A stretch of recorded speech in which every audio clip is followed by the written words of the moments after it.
ఈనాటి ఈ సమావేశానికి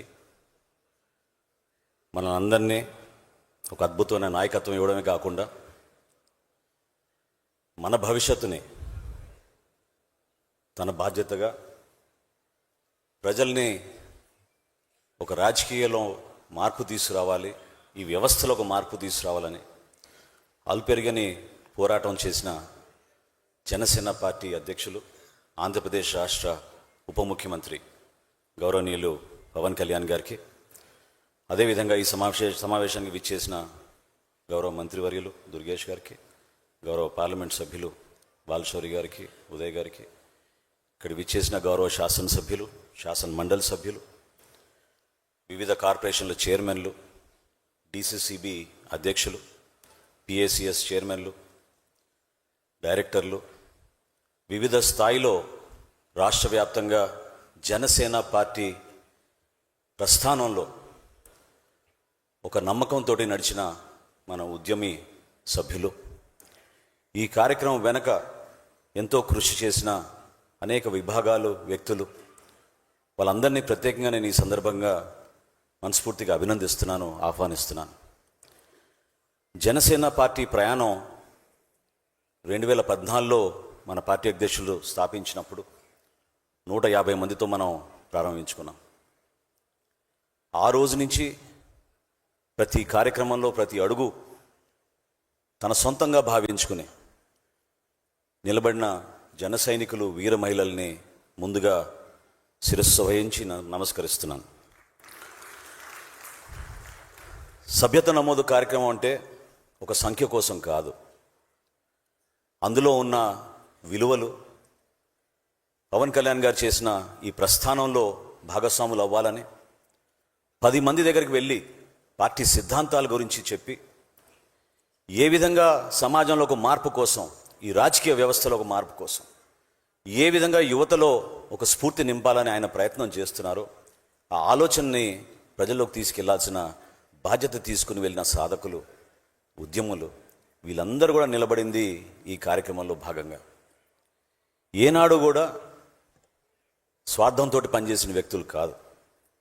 ఎందుకంటే ఈరోజు మనం చేసిన ఈ ప్రస్థానంలో 2020లో మొట్టమొదటిసారి మన 500 రూపాయల సభ్యత్వం ప్రారంభించినప్పుడు 4748 ఆ రోజున్న మన వాలంటీర్స్ క్షేత్రస్థాయిలో పర్యటించి అతి కష్టం మీద 94,024 సభ్యత్వాలు చేయగలిగాం మొట్టమొదటి సంవత్సరం ఆంధ్రప్రదేశ్లోను, తెలంగాణలోను. రెండో సంవత్సరం మీ అందరికీ తెలుసు, కోవిడ్ పరిస్థితులు ఉండినాయి, ఇబ్బందికరమైన పరిస్థితులు, ఎక్కడ చూసినా కుటుంబాలు తుడిచిపోతున్నారు.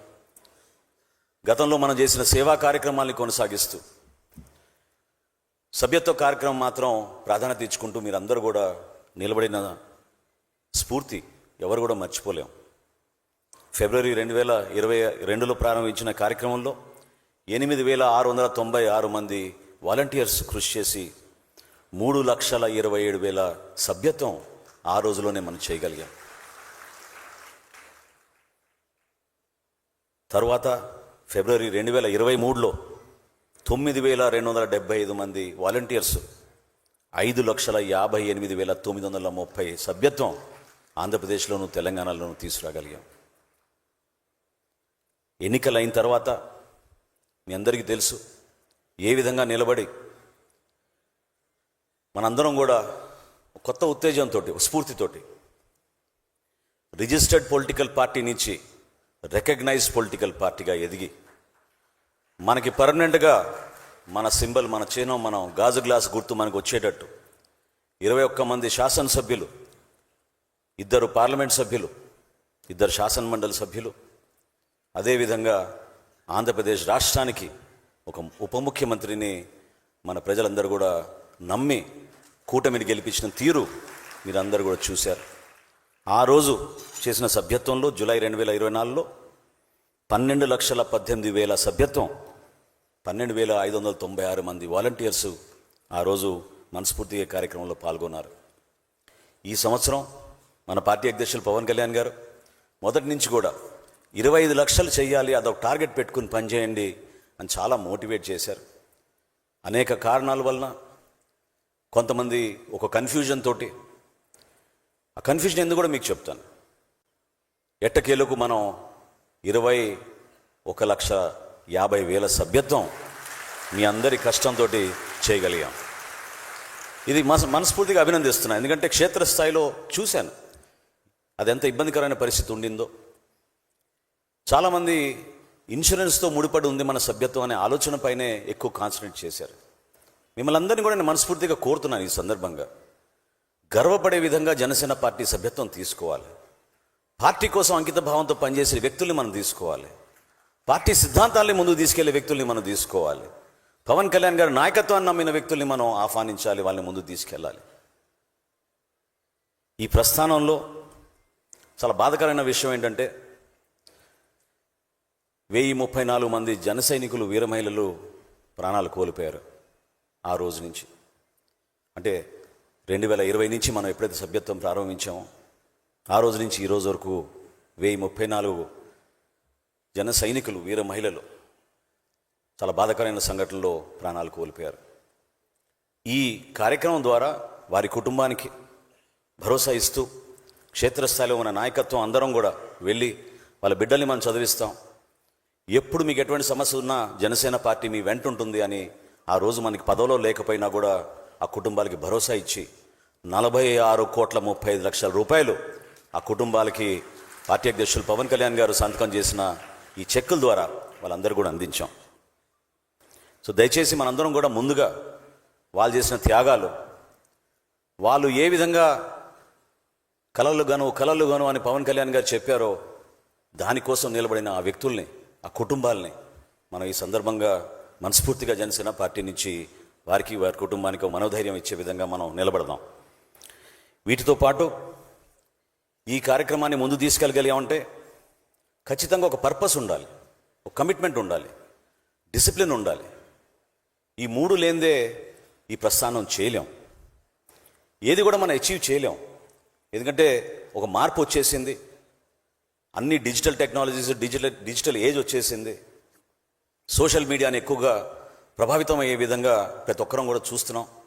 కానీ ఈ జనరేషన్ ఏదైతే ఉందో ఈ రోజున పవన్ కళ్యాణ్ గారు దాదాపు 4-5 సంవత్సరాల నుంచి చెప్తా ఉన్నారు, ఈ యువత, ఈ జెన్ జీ ఎవరైతే ప్రస్తుత పరిస్థితుల్ని చాలా క్షుణ్ణంగా పరిశీలిస్తున్నారో, అబ్జర్వ్ చేస్తున్నారో వాళ్ళు కూడా అలసిపోయారు. వాళ్ళు కోరుకునే చేంజ్, వాళ్ళు కోరుకునే మార్పు రావాలని మీ అందరిలో కూడా అటువంటి ఉత్సాహం, అటువంటి పట్టుదల కనబడతా ఉంది. ఆ మార్పు జనసేన పార్టీ పవన్ కళ్యాణ్ గారి నాయకత్వంలో ప్రజల్లోకి తీసుకెళ్లాల్సిన బాధ్యత మనందరికీ కూడా ఉంది.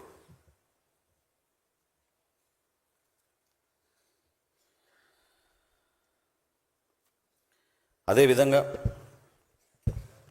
పార్టీలో కొంతమంది తెలియకనో తెలుసో అనేక అంశాలపైన తొందరపడి మాట్లాడుతూ ఉంటారు. ఈ సందర్భంగా గుర్తు చేయాల్సిన బాధ్యత నాకుంది. 2017లో పవన్ కళ్యాణ్ గారిని మొట్టమొదటిసారి కలిసి ఈ ప్రస్థానం గురించి మాట్లాడుకున్నప్పుడు అన్నిటికన్నా నాకు నచ్చిన మాట, ఒక విషయం ఆయన చెప్పారు. పాలిటిక్స్ ఆఫ్ కన్వీనియన్స్ మనం చేయకూడదు.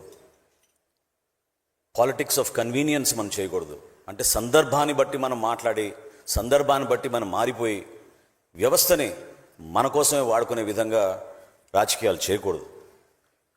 అది ఆ మాట చాలా బలంగా జనసేన పార్టీ ఆ రోజు నుంచి కూడా ఈ రోజు వరకు ఆ విధంగా నిలబడుతూ ముందుకు వచ్చాం. కష్టాలు ఉంటాయి, ఇష్యూస్ ఉంటాయి, కానీ మనం ఇష్యూ బేస్డ్ పాలిటిక్సే చేస్తూ ముందుకు వచ్చాం. అది కౌలు రైతులకు అందించిన ఆర్థిక సాయం కానివ్వండి, రోడ్లపైన మనం చేసిన పోరాటం కానివ్వండి, పదవులు ఉన్నప్పుడు ఒక విధంగా, పవర్ లేనప్పుడు ఒక విధంగా మనం ఎప్పుడూ ప్రవర్తించలేదు. ఏవైతే మనం నమ్మేమో, ఏవైతే అంశాలు మనం చాలా అవసరమని మనం భావించామో ఆ అంశాలకే కట్టుబడి ఉండి పార్టీని మనం ముందుకు తీసుకెళ్తూ వచ్చాం. అనేక కార్యక్రమాలు చేసుకుంటూ వచ్చాం ప్రజల కోసం. కానీ ఈ రోజులో జరుగుతున్న సోషల్ మీడియా ప్రచారాన్ని దయచేసి మీరందరూ కూడా క్షుణ్ణంగా చూడాలి. ఎందుకంటే మీ వయసులో ప్రతిరోజు మీరు స్క్రోలింగ్ చేసుకుంటూ మీకు నచ్చిన సబ్జెక్ట్సే మీరు ఎంపిక చేసుకుని దాని వరకే పరిమితమయ్యే వయసులో ఉన్నారు మీరందరూ కూడా. కానీ మనం ఏదైతే ఆలోచించామో, ఏదైతే ఆంధ్రప్రదేశ్లో స్థాపించాలని కోరుకున్నామో, ఏదైతే పార్టీ నిర్మాణం కోసం మనందరం కూడా సమయం వెచ్చించి పవన్ కళ్యాణ్ గారి నాయకత్వాన్ని ప్రజల్లో తీసుకెళ్లాలనే భావన మనలో ఉండిందో అది మీలో తగ్గకూడదు. దానికి మీరు ప్రయారిటీ ఇచ్చుకుంటూ ముందుకెళ్లాలని ఈ సందర్భంగా నేను మనస్ఫూర్తిగా మీకు వివరించుకుంటున్నాను. ఎందుకంటే ఎక్కడో ఏదో జరిగిపోయింది, దాన్నే మన వాళ్ళు ఎక్కువ ఫార్వర్డ్ చేసేస్తారు.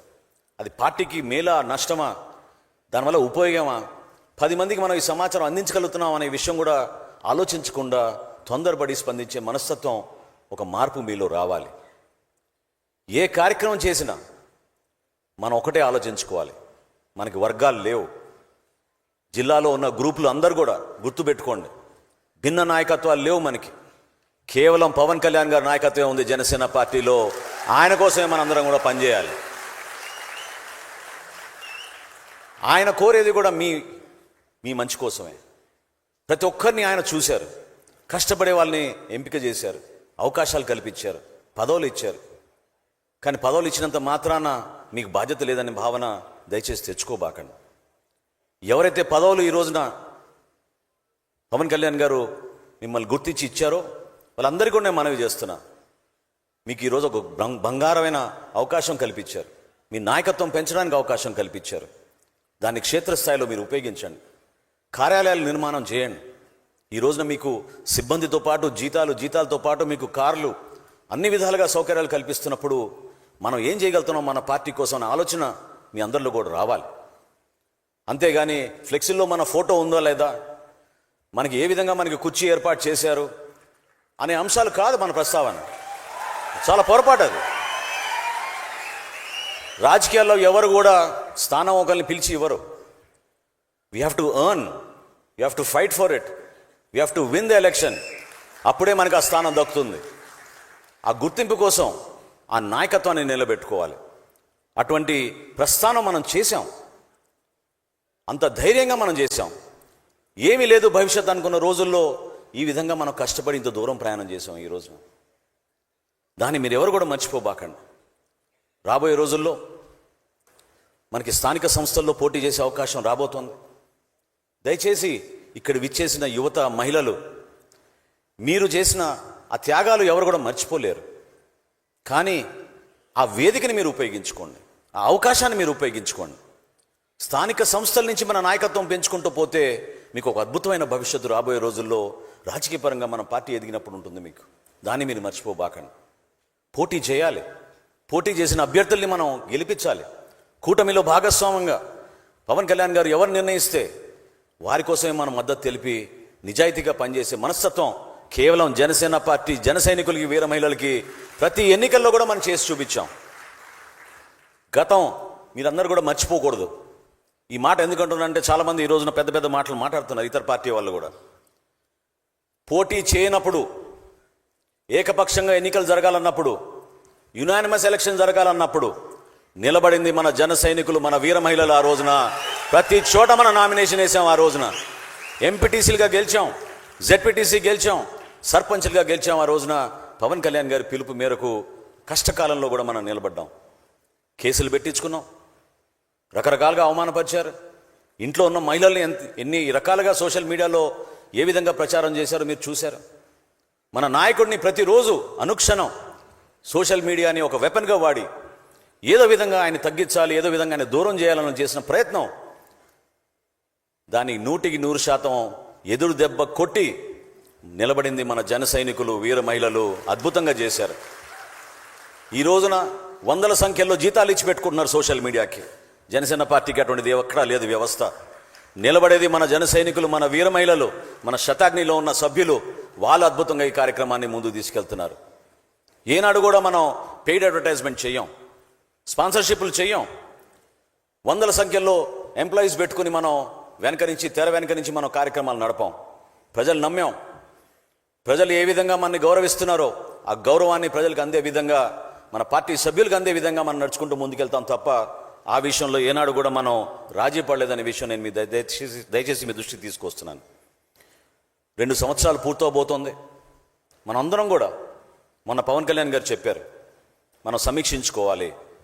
ప్రతి ఒక్కరం కూడా మంత్రులుగా, మేము ఎమ్మెల్యేలుగా, ఎంపీలుగా, స్థానికంగా గతంలో ఎన్నికైన ఎంపీటీసీలు, సర్పంచ్లు, జెడ్పీటీసీలు, ఎవరికైతే అపాయింట్మెంట్లు వచ్చినాయో పదవులు, చైర్మన్లుగా, బోర్డు డైరెక్టర్లుగా మీకు అందించిన అవకాశం ఏ విధంగా మనం ప్రభుత్వానికి, ప్రజలకి, మన పార్టీకి ఉపయోగపడ్డామో మీరు ఖచ్చితంగా ఒక సెల్ఫ్ రివ్యూ ఏర్పాటు చేసుకుని మీ నివేదిక మీరు తయారు చేసుకుంటే ఉత్తమంగా ఉంటుందని ఈ సందర్భంగా మనస్ఫూర్తిగా నేను మీకు తెలియజేస్తున్నాను.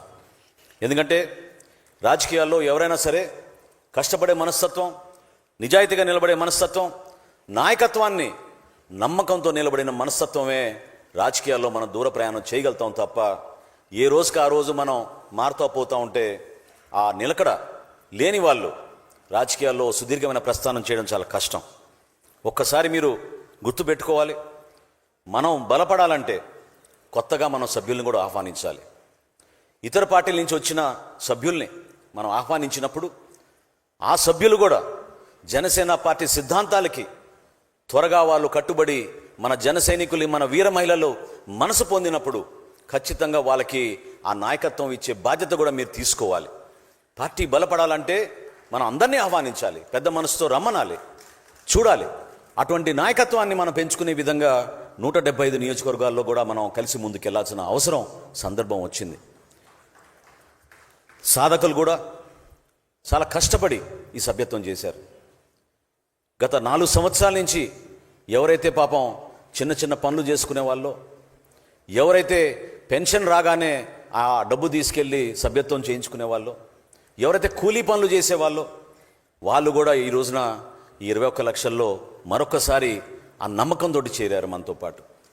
ఆ నమ్మకాన్ని దయచేసి మనం ఎవరం కూడా తగ్గించకూడదు, ఆ గౌరవాన్ని మనం నిలబెట్టాలి.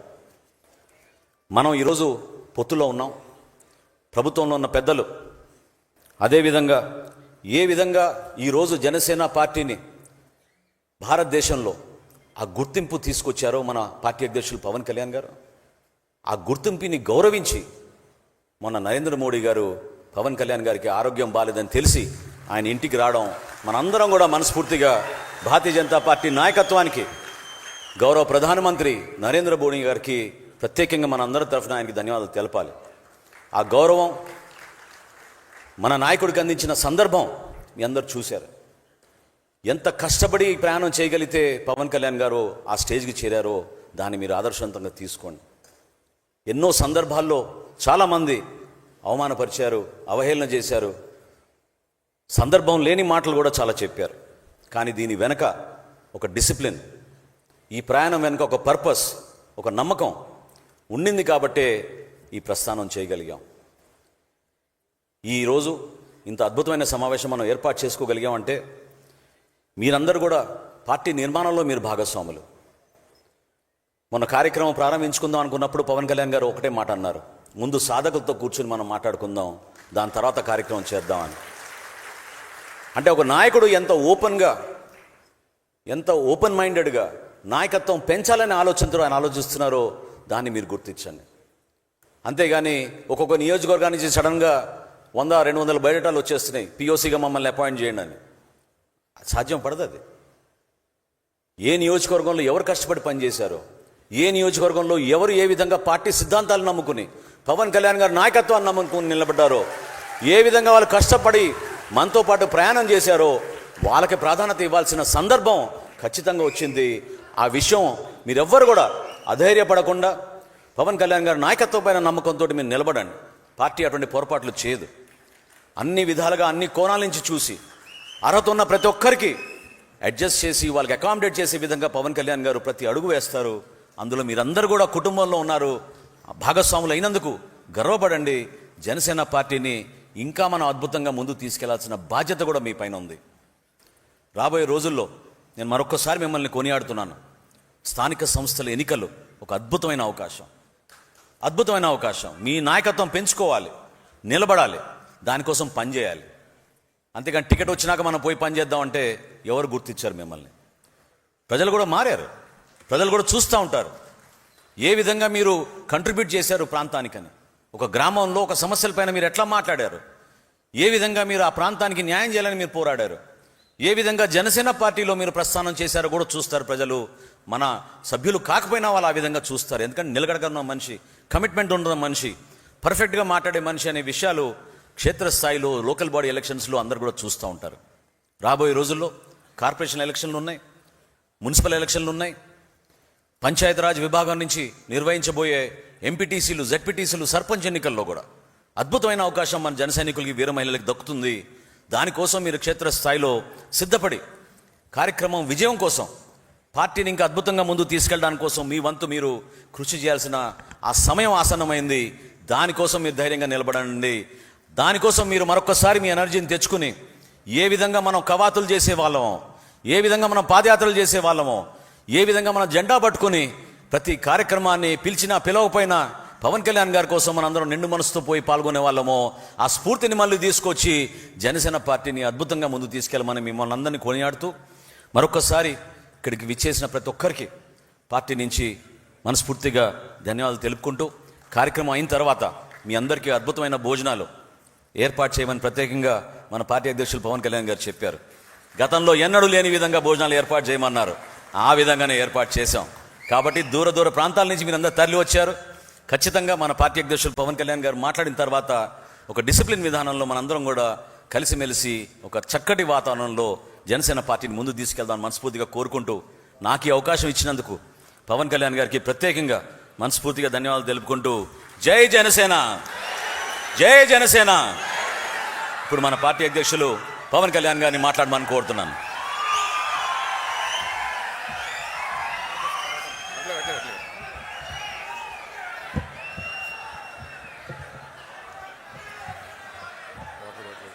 వాటర్ బాటిల్ కింద పెట్టాలి.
బాగుంది.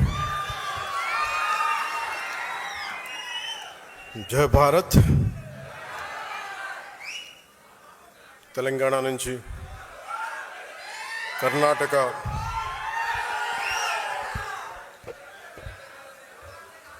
కేరళ, తమిళనాడు,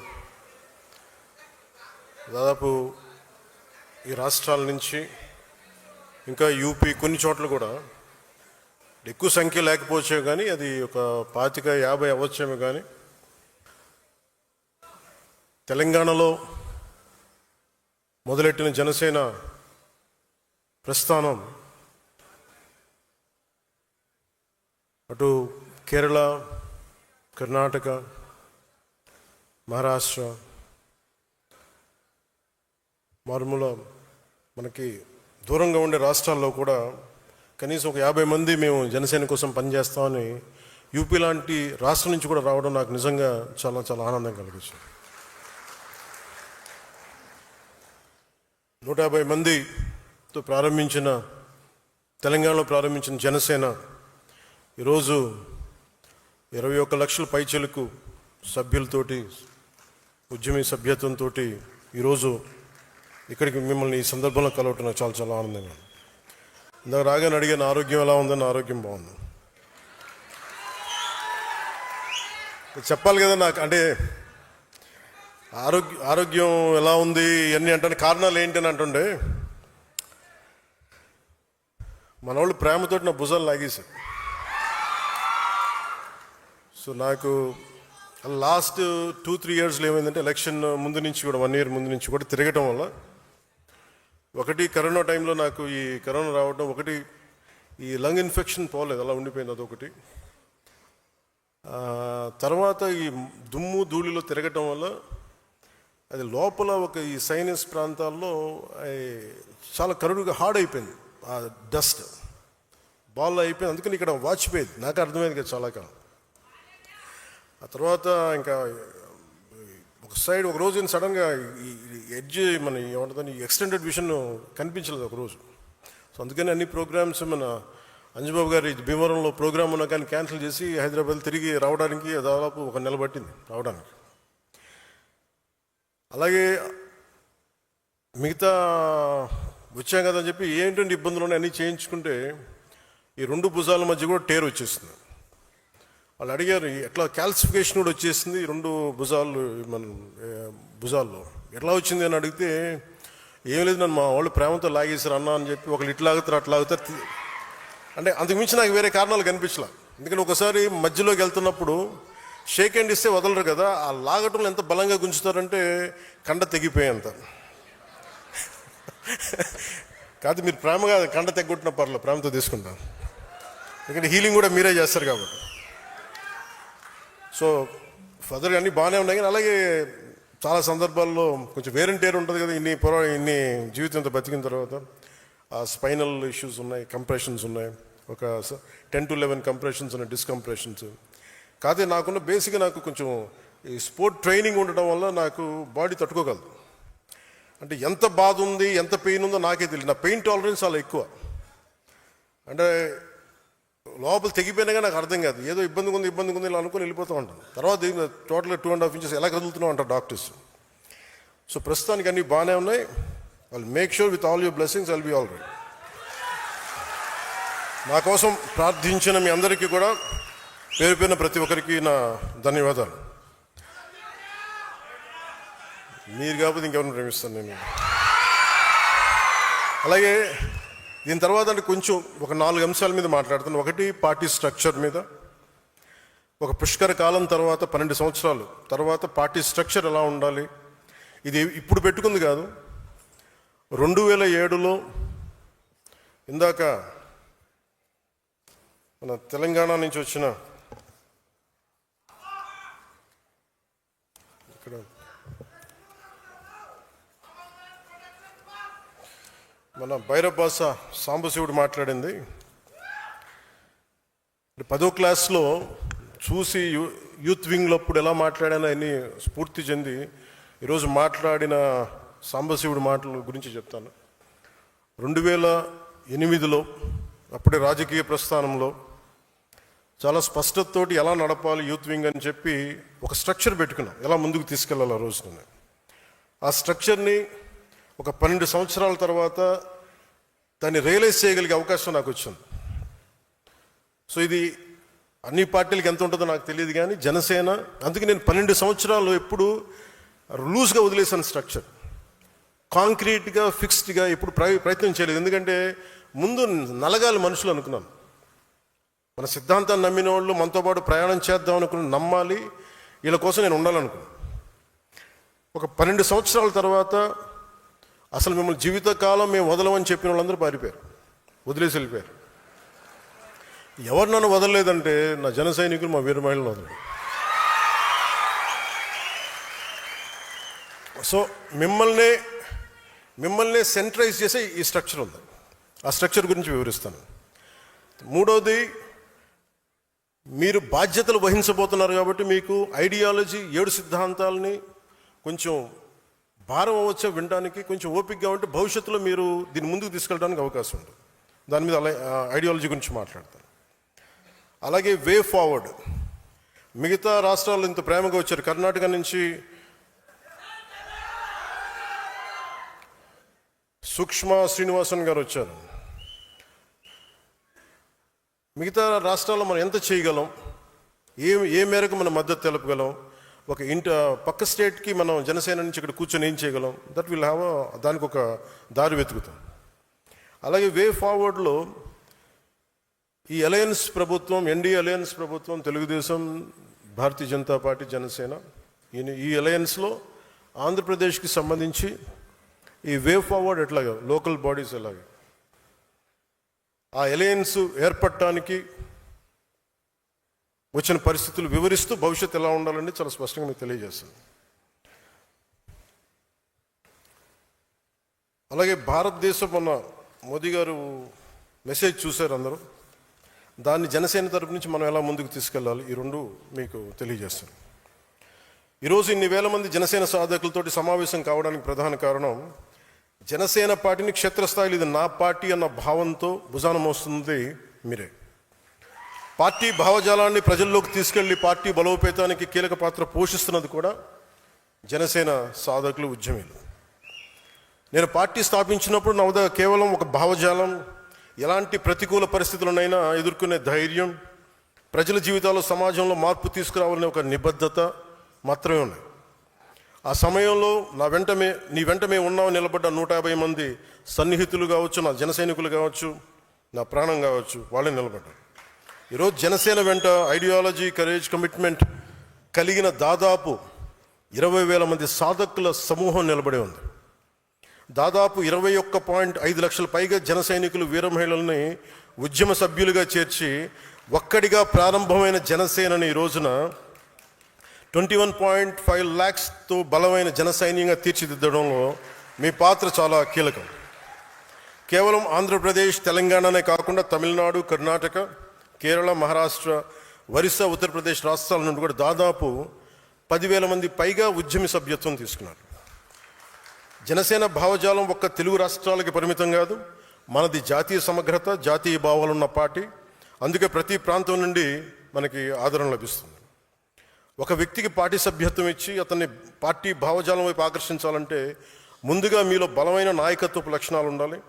మీలో ఆ లక్షణాలు ఉన్నాయి కాబట్టి ఈరోజు జనసేన పార్టీ కేవలం నాయకత్వంపై ఆధారపడకుండా సంస్థాగతమైన బలమైన జన సైనిక సమూహంతో ఎదిగే పార్టీగా అవతరించింది. అందుకే మిమ్మల్ని సాధకను నేను పిలవాలని నిర్ణయించుకున్నాను. ఏదైనా ఒక కార్యాన్ని చిత్తశుద్ధితోటి, అంకిత భావంతో, లక్ష్యంతో సాధించేవారే సాధకులు. జనసేన లక్ష్యాన్ని సాధించే క్షేత్రస్థాయి నాయకత్వం మటుకు ఇక్కడున్న సాధకులది. నేను ప్రతిసారి ఒకటే మాట నిలబడి చెప్తా ఉంటాను, 1 man's courage makes a majority. ఈరోజు మీరు ఆ మాట నిజం చేసి చూపించారు. తేనెటీగల సమూహం కలిసి ఒక తేనెతిట్టుని నిర్మించినట్టే జనసేన సాధకులు, క్షేత్రస్థాయి నాయకులు కలిపి జనసేన పార్టీ నిర్మాణంలో ఒక కీలక ఘట్టాన్ని పూర్తి చేశారు. మొన్న వైజాగ్లో జరిగిన సేనతో సేనాని సమావేశంలో ఒక జన సైనికుడు మాట్లాడుతూ, మా ఊరికి నేనే పవన్ కళ్యాణ్, ప్రతి సమస్యకి నీ దాకా రానన్నయ్య అని చెప్పినప్పుడు ఇది నేను కోరుకున్న పార్టీ నిర్మాణం అనిపించింది. విజయనగరంలో హుస్సేన్ అని ఒక ముస్లిం యువ జన సైనికుడు కార్పొరేటర్గా పోటీ చేశాడు. ఓడిపోయినా సరే అక్కడ ప్రజా సమస్యల పరిష్కారానికి కార్పొరేటర్ కంటే ఎక్కువగా కృషి చేస్తూ ప్రతి మంగళవారం ఒక సమస్యను అధికారుల దృష్టికి తీసుకెళ్లి పరిష్కరిస్తున్నాడు. అందుకే అతన్ని మంగళవారం హుస్సేన్ అంటారు. హుస్సేన్ లాంటి పోరాట స్ఫూర్తి ఉన్న వ్యక్తికి ఒక ఆయుధం ఇస్తే ఇంకా బలంగా పోరాడతాడు. ఆ ఆయుధమే జనసేన. ఇలాంటి వ్యక్తుల్ని నేను కోరుకుంటా ఉన్నాను. అలాగే తెలంగాణ నుంచి నల్లమల చెంచుపెంటకు చెందిన శివాని 18 ఏళ్ళ యువకుడు కావచ్చు, అరకు పాడేరు ప్రాంతంలో నక్సలైట్ అవుదాం అనుకున్న ఒక బాబురావు కావచ్చు, వీరికి రేపటిపై నమ్మకం కల్పించింది జనసేన.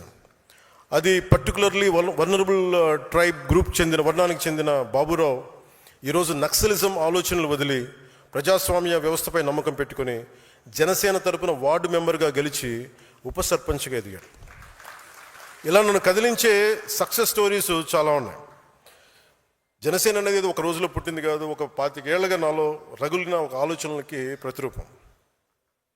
నేను ఏ స్థాయి నాయకుడిని అవ్వాలని ఆస్తి జనసేన పార్టీ పెట్టలా, ఒక ముఖ్యమంత్రి అయిపోవచ్చు అన్న ఆలోచనతో పెట్టలా. ఒక పార్టీని పెడితే ఎంత సమాజంలో ఎంత మార్పు తీసుకురాగలం. చిక్బళ్ళాపూర్కి చెందిన ఒక ఆడబిడ్డ వచ్చి నాకు అవినీతిపైన పోరాటం చేయాలని, నాకు నువ్వు ఆయుధం ఇవ్వన్నా, నువ్వు ప్లాట్ఫామ్ ఇవ్వంటే నేను అలాంటి వాళ్ళ కోసం పెట్టాను పార్టీ. కొత్త తరహా నాయకత్వాన్ని ఎలా నిర్మించగలను, అన్న తపన జనసేనకి పునాది. ఒక్కడిగా ప్రారంభమైన జనసేన 100% విజయం సాధించిందంటే కారణం ఉమ్మడి పోరాటం. ఇది నా వల్ల సాధ్యం అవ్వలేదు. నా మీద నమ్మకంతో నాతో నడిచిన మీ అందరికీ ఈ విజయాల్లో నేను ఎంత భాగస్వామ్యం నాకుందో మీకు అంతే సమాన భాగస్వామ్యం. ఏ రాష్ట్రానికి వెళ్ళినా జనసేనకి ప్రత్యేకమైన గౌరవం ఉంది. పార్టీ మద్దతు కోరుతారు. అది మహారాష్ట్ర కావచ్చు, తమిళనాడు కావచ్చు, కర్ణాటక కావచ్చు. గత ఏడాది మహారాష్ట్ర ఎన్నికలు ప్రచారానికి వెళ్ళినప్పుడు ఎన్డీఏ అభ్యర్థులు మనం వెళ్ళిన చోట దాదాపు 95% స్ట్రైక్ రేట్ సాధించారు. జనసేన మద్దతు ఉపయోగపడిందని చెప్పినప్పుడు అది చాలా చాలా ఆనందాన్ని ఇచ్చింది. ఈ విజయం ఒక్క రోజులో రాలేదు. దశాబ్దన్నర కాలం పాటు మనం నలిగిపోయాం, వైఫల్యాలు చూసాం, గుండాలని ఫ్యాక్షన్ రాజకీయాలను తట్టుకుని ఇక్కడ దాకా వచ్చాం. ఈ మధ్యన పక్క రాష్ట్రంలో అక్కడ ఒక పార్టీ పెట్టి విజయం సాధించి ముఖ్యమంత్రి అవ్వగానే మన ఆంధ్రప్రదేశ్లో చాలామంది మీరు కూడా అలా చేసి ఉండాల్సిందని చెప్పి నాకు తెగ మెసేజ్లు పంపిస్తూ ఉన్నారు. ఊళ్ళో పెళ్ళికి ఏదో హడావిడి ఉంటారు కదా,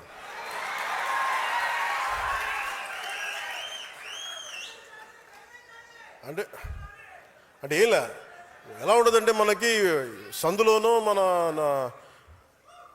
ఒక పెళ్లి జరుగుతూ ఉంటే మన ఊళ్ళో చిన్నపిల్లలు పరిగెడుతూ ఉంటారు అటు ఇటు, వాళ్ళ ఇంట్లో పెళ్ళి అనుకున్నట్టుగా. అరే ఆంధ్రప్రదేశ్ పరిస్థితులు వేరు. సరే వీళ్ళు చెప్పినట్టుగానే మనం కూర్చొని 2019 నిలబడ్డాం. ఎక్కడ పెట్టారు? 2 చోట్ల ఓడించారు కదా. పోనీ ఎవరైనా నిలబడ్డారు ఆ రోజున నాయకులు అంటే అందరూ పారిపోయారు కదా. సో అందుకని కంపారిజన్ పెట్టకండి. నిజంగా నేను పదవే నాకు ప్రధానం అనుకుంటప్పుడు 2008లోనే యూత్ వింగ్ కాదు ఎంపీగానే పోటీ చేశాను. 2014లో నేను ఎన్డీఏతో అలయన్స్లో ఉన్నప్పుడు నేను మల్కాజ్గిరి నుంచి ఎంపీగా పోటీ చేయాల్సి ఉంది. బట్ నేనేమనుకున్నానంటే, ఎందుకు చెప్తున్నాను ఇదంటే, నేను ఒక పార్టీని నడపాలి, ఇది సమాజంలో మార్పు పట్టుకురావాలంటే నాకు తెలియాలి కదా కష్టం. ఒక కమ్యూనిస్ట్ నాయకులను చూస్తే కింద క్షేత్రస్థాయిలోకి వెళ్ళారు, నలిగారు, దెబ్బలు తిన్నారు. ఒక కాంశీరామ్ దెబ్బలు తిన్నాడు, నలిగారు. ఒక పార్టీని నడపడం ఏదో కూర్చోబెట్టి ఎదిగేయటం వచ్చేయటం పదవిలో కూర్చోవడం కాదు. ఎలా నడపగలం? ఒక సమూహాన్ని నీతో పాటు నడిపించాలని నీకు ఎంత సత్తా ఉండాలి, ఎంత అవగాహన ఉండాలి నీకు. నువ్వు ఆ భావజలాన్ని కట్టుబడి ఉంటావా లేదా అనేది మనకి తెలియాలి. అందుకని ఇవన్నీ నిర్ణయించుకొని ఒక దశాబ్దం నేను నలుగుతానని నిర్ణయించుకున్నాను. అది 2007 నుంచి మొదలుపెట్టిన ప్రయాణం 2014-18 దాకా అలా నడుస్తూనే ఉన్నాను. నలిగాను దశాబ్దం. ఆ తర్వాత 2019 చేశాను.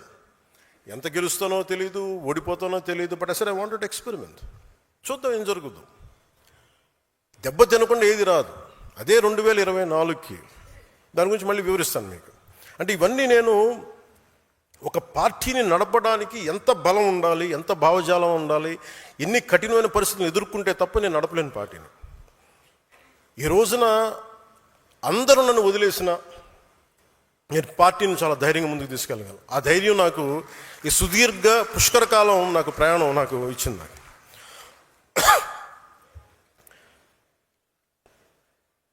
మీలో నుంచి నాకు బలమైన నాయకులు రావాలి. ఈరోజు 100 మందికి సభ్యత్వం నమోదు చేసే స్థాయికి ఎదిగారు. రేపు వారిని ముందుండి నడిపించే నాయకత్వ బాధ్యతలను కూడా మీరే తీసుకునేలా నాయకత్వ లక్షణాలను మీరు అలవర్చుకోవాలి. ట్రెడిషనల్ పాలిటిక్స్ వర్సెస్ జనసేన అనేది ఎలా ఉంటుంది? జనసేన పార్టీని మీరు దేశంలో ఏ ఇతర రాజకీయ పార్టీతో పోల్చలేరు. జనసేన ఒక లెఫ్ట్ వింగ్ కాదు, రైట్ వింగ్ కాదు, అది వామపక్ష భావజాలం కాదు, లేదంటే దాన్ని ఒక రైట్ వింగ్ ఐడియాలజీ కాదు. రెండింటిని ఉన్న మంచి ఆలోచనల్ని సమన్వయం చేస్తూ ఒక middle path committed ideology Janasena. నేను సిపిఎఫ్ అని స్టార్ట్ చేసినప్పుడు ఒక భగత్ సింగ్ పెట్టుకున్నాను స్ఫూర్తిగా. చంద్రశేఖర్ ఆజాద్, సుభాష్ చంద్రబోస్, బాల్ గంగాధర్ తిలక్, ఝాన్సీ లక్ష్మీబాయి వంటి యోధులు స్ఫూర్తితో పాటు, పోరాట యోధుల స్ఫూర్తితో పాటు గాంధీజీ గారిను, ఒక నాని పాల్కీవాలా, లోక్నాయక్ జయప్రకాష్ నారాయణ్, అలాంటి సంఘ సంస్కర్తల ఆలోచనలు, నాయకుల ఆలోచనలు, స్వామి వివేకానంద, నారాయణ గురు లాంటి మహనీయులు వారి ఆలోచనలు, ఇలా అనేక అంశాలని సమన్వయం చేసి నిర్మించబడింది పార్టీ జనసేన. సో జాతి పోరాట స్ఫూర్తి, రాజ్యాంగ నిర్మాతల ఆశయాలు నిజం చేయడంతో పాటు భవిష్యత్ తరాల కోసం ఆలోచించే ఒక బలమైన భారత్ని నిర్మించడంలో మనం వంతు కృషి చేయడం, అది జనసేన లక్ష్యం. ఉదాహరణకి కర్ణాటకలో కాంగ్రెస్ ప్రభుత్వం ఉన్నా, ఇక్కడ ఎన్డీఏ ప్రభుత్వం ఉన్నా, రైతులు అటవీ ప్రాంత ప్రజలు ఏనుగులు దాడితో ఇబ్బందులు పడుతున్నారని తెలిసి కర్ణాటక ప్రభుత్వంతో చర్చించి కుంకి ఏనుగులు తీసుకురాగలిగామంటే, జనసేన మాట్లాడితే అది మనల్ని విభేదించే కాంగ్రెస్ నాయకులైన చాలా సెన్సిబుల్గా మాట్లాడితే పంపిస్తారని అనటానికి ఈరోజు మనకి ఆ కుంకి ఏనుగులు ఇక్కడ తీసుకురావడం. వ్యక్తులపై ద్వేషంతో రాజకీయాలు చేయదు జనసేన. ప్రజా సమస్యలపై పరిష్కారం మన ప్రథమ లక్ష్యం. జనసేన 7 సిద్ధాంతాలని మదనం చేసి రూపొందించిన కొందరు జనసేన ఎందుకు కులాలు మతాల గురించి మాట్లాడుతుంది, మళ్ళీ కులాలకి అతీతమైన రాజకీయాలు అని అంటూ ఉంటారు. కులాల్లో ఉన్న అసమానతలు, అన్యాయాలు, మతాల మధ్య ఉన్న భేదాభిప్రాయాలను చర్చించి అర్థం చేసుకొని పరిష్కరిస్తేనే కదా సమానతను కూడిన సమాజాన్ని నిర్మించగలం. కేవలం ఒక కులాన్ని కావచ్చు, కొన్ని కులాలని కావచ్చు, ఒక మతాన్ని కావచ్చు, ఓట్ బ్యాంక్ చూసేవాళ్ళు ఈ విషయంపై దాటేస్తారు. నాకు ఆ భయం లేదు, నాకు మొహమాటం కూడా లేదు. నాకు అరకులోని పీవీటీజీ వర్గాలు, శ్రీశైలం అడవుల్లోని చెంచులు, సరైన గుర్తింపు లేని బుడగ జంగాలు, గౌరవం కోరుకుంటున్న రెల్లి వర్గాల కోసం న్యాయం జరగాలి నేను బహిరంగంగా మాట్లాడతాను. ఆ విషయాన్ని మీరు అర్థం చేసుకోవాలి, అర్థమయ్యేలా మన ప్రజలకు వివరించగలగాలి.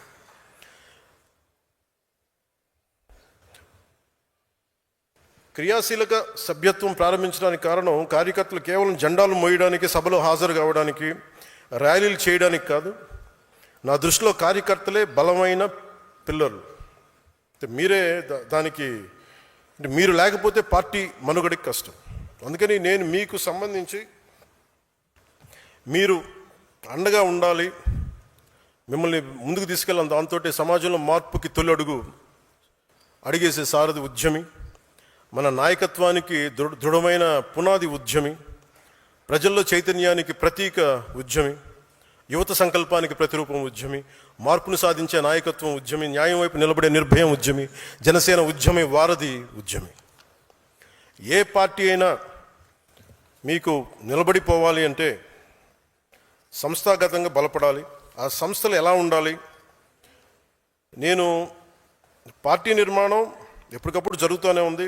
It's one man driven party కాదు, ఒక కుటుంబం నడిపే పార్టీ అవ్వకూడదని నా లోపల నుంచి నేను కోరుకుంటా ఉన్నాను, గుండె లోతుల నుంచి. భవిష్యత్తు ఈరోజు నేను ఒక్కనే నడుపుతున్నాను, కానీ ఒక రోజున ఇది ప్యూర్లీ ఐడియాలజికలీ డ్రివెన్ పార్టీగా ఉండాలి. అందుకనే నేను ఇది మీ అందరికీ స్థానం కల్పించే పార్టీ కావాలి. సగటు మధ్యతరగతి మనిషి కూడా దీన్ని నడిపే స్థాయికి రావాలి. మధ్యతరగతి మనిషి విలువలు, వారి ఆలోచన విధానం పార్టీలో ఉండాలి. నేను ముందు పార్టీ పెట్టినప్పుడు నన్ను అర్థం చేసుకుంది, సిపిఎఫ్ని పెట్టినప్పుడు వామపక్ష భావజాలంతో ఉన్న ఒక హ్యూమన్ రైట్స్ లాయర్, కీర్తిశేషులు భువనగిరి చంద్రశేఖర్ గారు, అలాగే నేనంటే ఎంతో ఇష్టపడి ఒక గద్దర్ గారు, ఒక గుడిలో ఒక పూజారి, ఒక చెంచు యువకుడు, ఒక టిఫిన్ బండి, విజయనగరంలో ఒక టిఫిన్ బండి నడిపే యువకుడు, ఎక్కడో అమెరికాలో కూర్చున్న ఒక ప్రొఫెసర్, ఇలా ఒక్కళ్ళు కాదు అనేక డిఫరెంట్ గ్రూప్స్ నుంచి జనసేన భావజాలానికి ముందుకు వచ్చారు. నా దగ్గర ఉన్నది ఒక సమూహం, అది ఒక సేన, ఆ నిబద్ధతతో కూడిన సేన. దానిని నేను పార్టీని ముందుకు తీసుకెళ్ళాలి. ఎలా తీసుకెళ్లాలంటే ఫస్ట్ భావమే కాబట్టి ఆ భావాన్ని బలంగా పట్టుకునే వాళ్ళని ఫస్ట్ వాళ్ళ ముందు ఈ సమూహం ముందు ఉంటారు. వాళ్ళని నేను ఈరోజును జనసేన రక్షాదళ్గా చూడాలనుకుంటున్నాను. జనసేన ఏ ఉద్దేశంతో అయితే ప్రారంభించబడిందో, ఏ ఉద్దేశాలనైతే దారి తప్పకుండా కాపాడే సమూహం ఇది. అవసరమైతే క్షేత్రస్థాయిలో పోరాటం చేసే సిద్ధాంతం బలం కలిగిన సైన్యం ఇది. వీళ్ళకి అనుసంధానమైందే వాళ్ళకి ఫుట్ సోల్జర్స్ బ్లాక్, అంటే భావాన్ని పట్టుకొని కూర్చునే వాళ్ళు, అలాగే ఆ భావాన్ని అవసరమైతే క్షేత్రస్థాయిలో నిలబడి పోరాటం చేయగలిగే వాళ్ళు నిర్వాహక్ దళ్. అలాగే దీన్ని ఒక పొలిటికల్గా ముందుకు తీసుకెళ్లాలంటే, ఒక పొలిటికల్ బ్లాక్గా చూడాలంటే పరిపాలక దళ్. అంటే రక్షాదళం, నిర్వాహక దళం, పరిపాలక దళం. ఒక ideological block, foot soldiers block and political block. ఈ పిరమిడ్ మీదే ఈ స్ట్రక్చర్ ఉండబోతుంది. జనసేన భావజాలాన్ని రక్షించే రక్షాదళం, జనసేన ఆలోచనలు క్షేత్రస్థాయిలో అమలు చేసే నిర్వాహక దళం, వీటిని పరిపాలనా వ్యవస్థలోకి తీసుకెళ్లే పరిపాలక దళం. నేను మెంబర్ టు లీడర్ అన్నప్పుడు నా ఉద్దేశం ఏంటంటే ఇది అందరికీ ఒక వేదిక కావాలి. ఎవరైనా ఎక్కడి నుంచి అయినా సరే ఒక నాయకుడిగా ఎదగగలగాలి. అది పంచాయతీ నుండి పార్లమెంట్ వరకు కార్యకర్త నాయకుడిగా ఎదగడానికి అవకాశాలు ఉండాలి. కానీ సడన్గా ఎవరు తీసుకొచ్చారు, మా ఇంట్లో ఉంటాడు, నాతో పాటు చాలా క్లోజ్గా ఉంటాడు, వాళ్ళకి పదవి ఇచ్చండి, వాళ్ళు ఇవ్వడం కుదరదు. ఎందుకంటే నాతో పాటు ఉన్న 10 మందిని కూడా నేను 10 ఏళ్ళు పరీక్షించాను. ముందుగా మీరు క్షేత్రస్థాయి కార్యకర్తలుగా ప్రయాణించాలి, తర్వాత నాయకులు అవ్వండి, నాకు ఎలాంటి అభ్యంతరం లేదు. But you have to go through the process. ఆ ప్రాసెస్ని పొలిటికల్ ప్రాగ్మాటిజం పోకూడదు, కోర్ జన సైనిక భావజాలం నింపాలి. చాలామంది నాకు చెప్తూ ఉంటారు, అన్న మీకోసం మేము పనిచేస్తాం, పార్టీ కోసం పనిచేస్తాం, మా పదవులు అవసరం లేదు, మేము క్షేత్రస్థాయి సైనికులుగానే ఉంటాం, కానీ మీలో కెపాసిటీ ఉంటే మీరు ఎదగాలి. దానికి స్పష్టమైన విధి విధానాలు పెడదాం. ఎంతకాలం ఎన్ని కార్యక్రమాల్లో పాల్గొన్నా ఏం చేసాం అన్న దానికి ఒక వ్యవస్థ ఉంటుంది. ఈరోజు నేను ఎమ్మెల్యే అయి ఉండొచ్చు, రేపు కాకపోవచ్చు, కానీ మనం ఆర్ఎస్ఎస్ నుంచి నేర్చుకోవాల్సింది, బీజేపీ నుంచి నేర్చుకోవాల్సింది ఒకటి ఉంది. ఐడియాలజికల్ ఒక వింగ్కి, బ్లాక్కి వాళ్ళ పదవులతో సంబంధం ఉండదు. నేను బిఎల్ సంతోష్ గారిని చూశాను. ఆర్ఎస్ఎస్ని జనరల్ సెక్రటరీగా ఉండి ఆయన రాజ్యసభ సభ్యుడిగా ఉండి అయిపోగానే మళ్ళీ ఒక కార్యకర్తకి వెళ్ళిపోయారు ఆయన. ఇది నేను ఆర్ఎస్ఎస్లోను బీజేపీలో ఎక్కువ చూస్తూ ఉంటాను. సో ఈరోజు మన జనసేన ఆ స్ఫూర్తిని తీసుకోవాలి. అలాగే పరిపాలక దళంలో మాత్రం మన ఐడియాల నుంచి వచ్చిన వాళ్ళు అయి ఉండొచ్చు, బయట నుంచి వచ్చిన వాళ్ళే ఉండొచ్చు. ఉదాహరణకి మన మనోహర్ గారు ఉన్న కాంగ్రెస్ నుంచి వచ్చారు, కానీ జనసేన కోసం బలంగా పనిచేశారు. వారికి అదే మనం బలమైన గౌరవిస్తాం. అందుకే మెంబర్షిప్స్ కూడా సాధక్, ఉద్యమి, ప్రదాత అని పెట్టినట్టే ఈ విభాగానికి కన్వీనర్స్, కో కన్వీనర్స్ ఉంటే వారికి సంధాత అని పేరు పెట్టాం. విభాగాలు ఉన్నాయి. ఝాన్సీ వీర మహిళా విభాగం, Sevadal, legal wing, Shataghni digital regiment, logistics wing, అది ప్రోగ్రామ్ కమిటీస్. ప్రతి విభాగానికి ఒక ఇన్ఛార్జ్ ఉంటారు. ఆ విభాగానికి మనం పెట్టే పేరు సంధాత. సో ప్రతి విభాగానికి, ప్రతి నియోజకవర్గానికి ఒక ఇన్ఛార్జ్ ఉంటారు. 5 మంది నాయకుల సమూహం ఉంటుంది. వారిలో ఎక్కువ బాధ్యతను తీసుకోగలిగే వ్యక్తే పరిపాలక దళంలోని జిల్లా మన నియోజకవర్గం ఇన్ఛార్జ్గా పెడతాం. అతనితో పాటు ఒక ట్రెజరర్ ఉంటారు, కోశాధికారి ఉంటారు, ఒక సెక్రటరీ, 2 ఆర్గనైజింగ్ సెక్రటరీస్ ఉంటారు. స్థానికంగా ఉండే వివాదాల పరిష్కారం కోసం వివాద విమోచన మండలి ఉంటుంది. అది ప్రతిసారి ఏదైనా అక్కడ కుట్టుకోగానే అన్న నువ్వు నాకు చెప్తా ఉంటారు, సార్ ఇట్స్ ఎండ్ ఆఫ్ చాలు, ఇంక ఇప్పుడు దాకా చేసిన చాలు, ఇంకా స్థానికంగా మీరు నా దాకా తీసుకొస్తే మీరే నాయకులు. అందుకని వారి కోసం ఒక వివాద విమోచన మండలి నియోజకవర్గ స్థాయిలో ఉంటుంది. ఇలా ఒక పూర్తి పార్టీ సంస్థాగత నిర్మాణాన్ని చేయనున్నాం. మీరు లీడర్స్ అవ్వాలనుకుంటే గుర్తుంచుకోవాల్సింది అందరూ ఎమ్మెల్యేలు, ఎంపీలు కావడం కాదు, పార్టీలో మీ స్థానం కూడా చాలా ముఖ్యం. నేను మొదటి 30 నియోజకవర్గాల్లో నేనే ప్రారంభిస్తాను. ఈరోజు నేను అనౌన్స్ చేయడానికి లేను, నేనే మొదటి 30 నియోజకవర్గాల్లో. అలాగే డీలిమిటేషన్ వస్తే ఈ రోజున ఆంధ్రప్రదేశ్లో ఎక్కువ నియోజకవర్గాలు అవుతాయి, పార్లమెంట్ నియోజకవర్గాలు పెరుగుతాయి. అన్నింటినీ దృష్టిలో పెట్టుకొని ఈ స్ట్రక్చర్ పెట్టాను. ప్రతి మీటింగ్లో ఇది నిర్ణయించే ఎవరినైతే మనకి అక్కడ ఆ నియోజకవర్గానికి ఇన్ఛార్జ్గా పెడతామో ఆ ప్రతి మీటింగ్లో మొదటి విడత నేనే కూర్చుంటాను. 6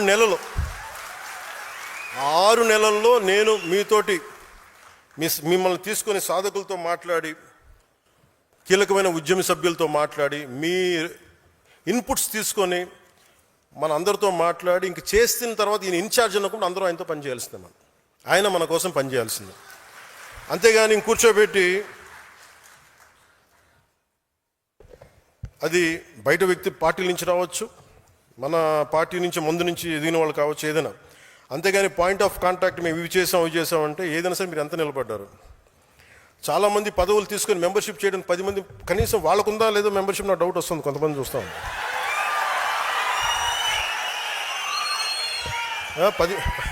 10 మంది మెంబర్షిప్, 10 మంది మెంబర్షిప్ని కూడా చేయలే. మీరు అంత మొహమాట పడితే మీరు నాయకులు ఎలా ఎదుగుతారు?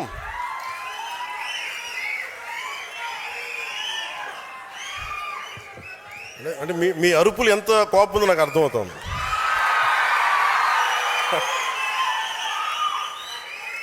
అంటే అందరూ ఏమనుకుంటారండి, ఇతను ఎక్కడో కూర్చొని ఆ బిల్డింగ్లో కూర్చుంటాడు, బయటికి రాడు, ఇతనికి ఎవరు చెప్పరు అనుకుంటారు. నాకు ఎవరు చెప్పక్కర్లేదు, నేను అన్నీ చూస్తూ ఉంటాను. అరే ఏమి చూడకుండా, ఏం అర్థం చేసుకోకుండా ఇంతకాలం పార్టీ నడిపేస్తాం యాక్సిడెంట్గా. ఏదో పెద్ద మనసుతోటి తల్లి బిడ్డ న్యాయం కదా సరే కానీ అనుకోండి.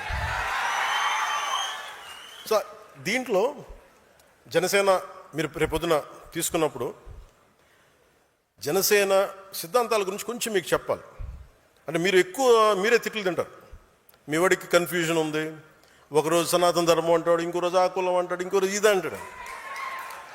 అలాగే బిడ్డ మీకోసం అన్నీ చెప్తాను నేను.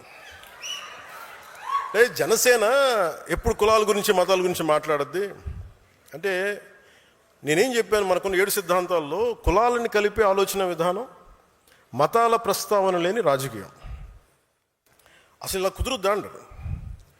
ఒక ఉన్నతమైన ఆశయం పెట్టుకుంటాం. అంబేద్కర్ గారు చెప్పినట్టుగా కాస్ట్ అనలైజేషన్, కుల నిర్మూలన జరగదు ఇక ఈ దేశంలో. అదొక ఆశ అంతే. ఈరోజు మాట్లాడితే ఒక కులం ఇంకో కులపు వాళ్ళని అంతర్గతంగా ఇంటర్ కాస్ట్ మ్యారేజెస్ చేసుకుంటే కుల నిర్మూలన జరగదు.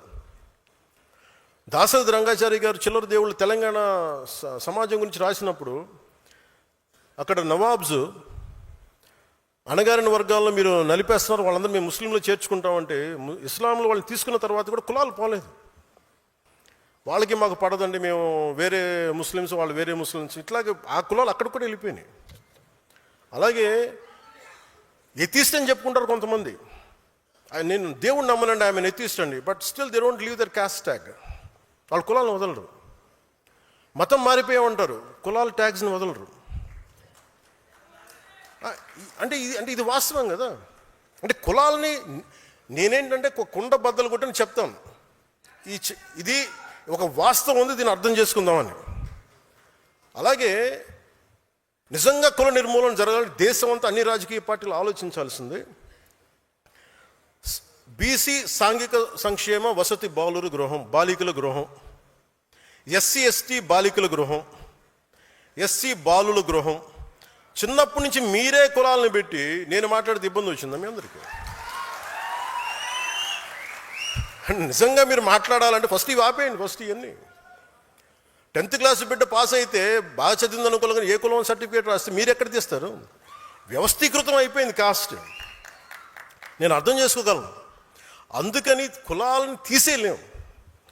కోరటి వెంకన్న పల్లె కన్నీరు పెడుతుందంటే, అరే మనకి వృత్తులు పోయినాయి అని బాధపడతారు. ఇది మనకి సాలెల మగ్గం బూజు పట్టేసింది, ఇలాగ వృత్తి కులాలన్నీ నాశనం అయిపోయినాయి. ఇవన్నీ మాట్లాడుతుంటే అంటే మనకి వృత్తి ఆధారిత కులాలు. అందుకని కులాలను టక్కటక్కమని తీసేయలేము. మేబీ ఒకరోజు అసలు కుల ప్రస్తావన లేని రాజకీయాలు సమాజం ఉండాలని కోరుకుందాం. కానీ ఈ లోపు మనం ఏం చేయాలి? కులాలని కలిపే ఆలోచన విధానమే ఉండాలి.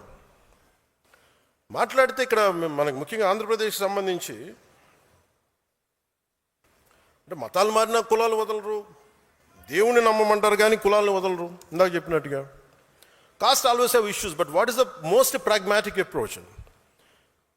ఇంటర్డిపెండెన్స్ and cooperation is needed for pragmatic policies.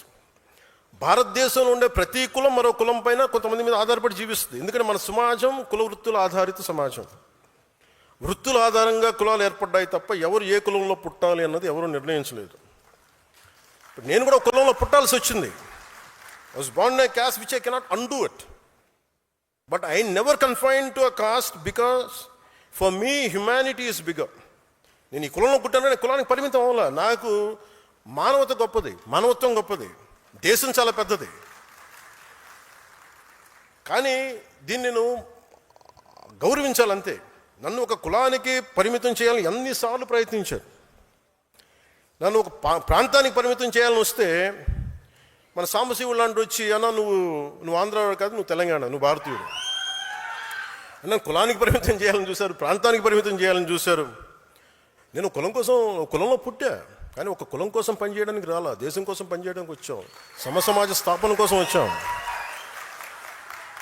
ఈ మధ్యన వైసీపీ నాయకులు కూడా ఏదో కొంచెం 2-3 సందర్భాల్లో మన వాళ్ళు డేటా పంపిస్తే, మీరు కాపులకి ఏం చేశారు ఇవన్నీ మాట్లాడుతుంటే, నేను ఒక కాపుల కోసం ఆలోచించడం రాలా. నేను రెల్లి సమాజం గురించి ఆలోచిస్తాను, మాల సమాజం గురించి ఆలోచిస్తాను, మాదిగ సమాజం గురించి ఆలోచిస్తాను, బీసీల సమాజం గురించి ఆలోచిస్తాను, అన్ని ఉన్నత సోకాళ్ళు ఓసీ కాస్టుల గురించి ఆలోచిస్తాను, అందరూ బాగుండాలని ఆలోచిస్తాను. నేను దయచేసి ఒక కులానికి పరిమితం చేయాలనుకున్నా, ఒక ప్రాంతానికి పరిమితం దాన్ని మీరు ఎదురుదాడి చేయండి. మనం అందరి కోసం పనిచేస్తాం. ఈ మధ్యన ప్రేమ ఎక్కువ అయిపోయిన అందరికీ సడన్గా ఏం చేశారండి మీరని ఒక్కొక్కరు టీవీల్లో గొంతులు ఏముంటుందని కంటనాళ్ళ తెగిపోయి అరుస్తున్నారు. ఇలాంటి మహానుభావులందరికీ నేను అడుగుతున్న ఒకటే, మాట్లాడితే మీరు వంగవీటి రంగా గారి పేరు పట్టుకొస్తారా మీరంతా? ఆయన చనిపోతా నాకు ఇబ్బంది ఉంది, నా ప్రాణహాని ఉంది అంటే ఆ రోజు మీరు ఎందుకు తప్పన పడలా? మీరు ఎవరు చిన్న వయసులో కాదు కదా, మీరు టీన్స్లో లేరు కదా ఇప్పుడు. మీ అందరికీ 60-65 ఏళ్ళు ఉన్నాయి కదా మీ అందరికీ.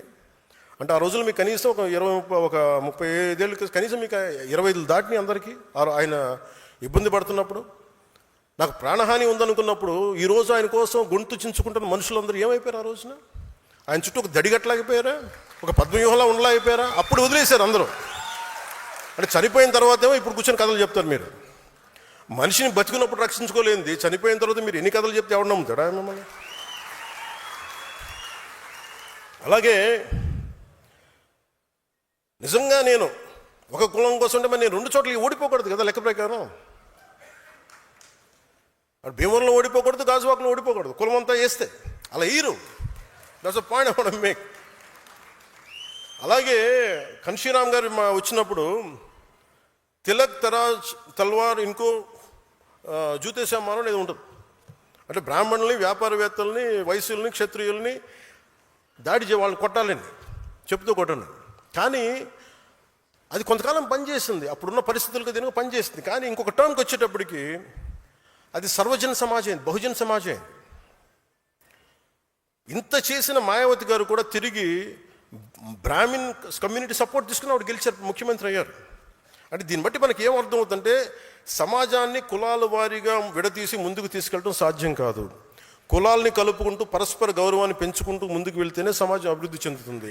అదే జనసేన విధానం. అదే నేను చూపించాను, మీకు నిలబడి చూపించాను. అలాగే మతాల ప్రస్తావనని రాజకీయం అంటారు. రేపు మీరు కమిటీస్లోకి వెళ్తారు, బాధ్యతలు తీసుకుంటారు, ప్రజల్లోకి వెళ్తారు. ఆ సమయంలో సమాజంలో ఉన్న సమస్యలను పూర్తిగా అర్థం చేసుకుని ఆ భావజాలను ముందుకు తీసుకెళ్లాల్సిన బాధ్యత మీకు అర్థం కాకపోతే ఇబ్బంది అవుద్ది.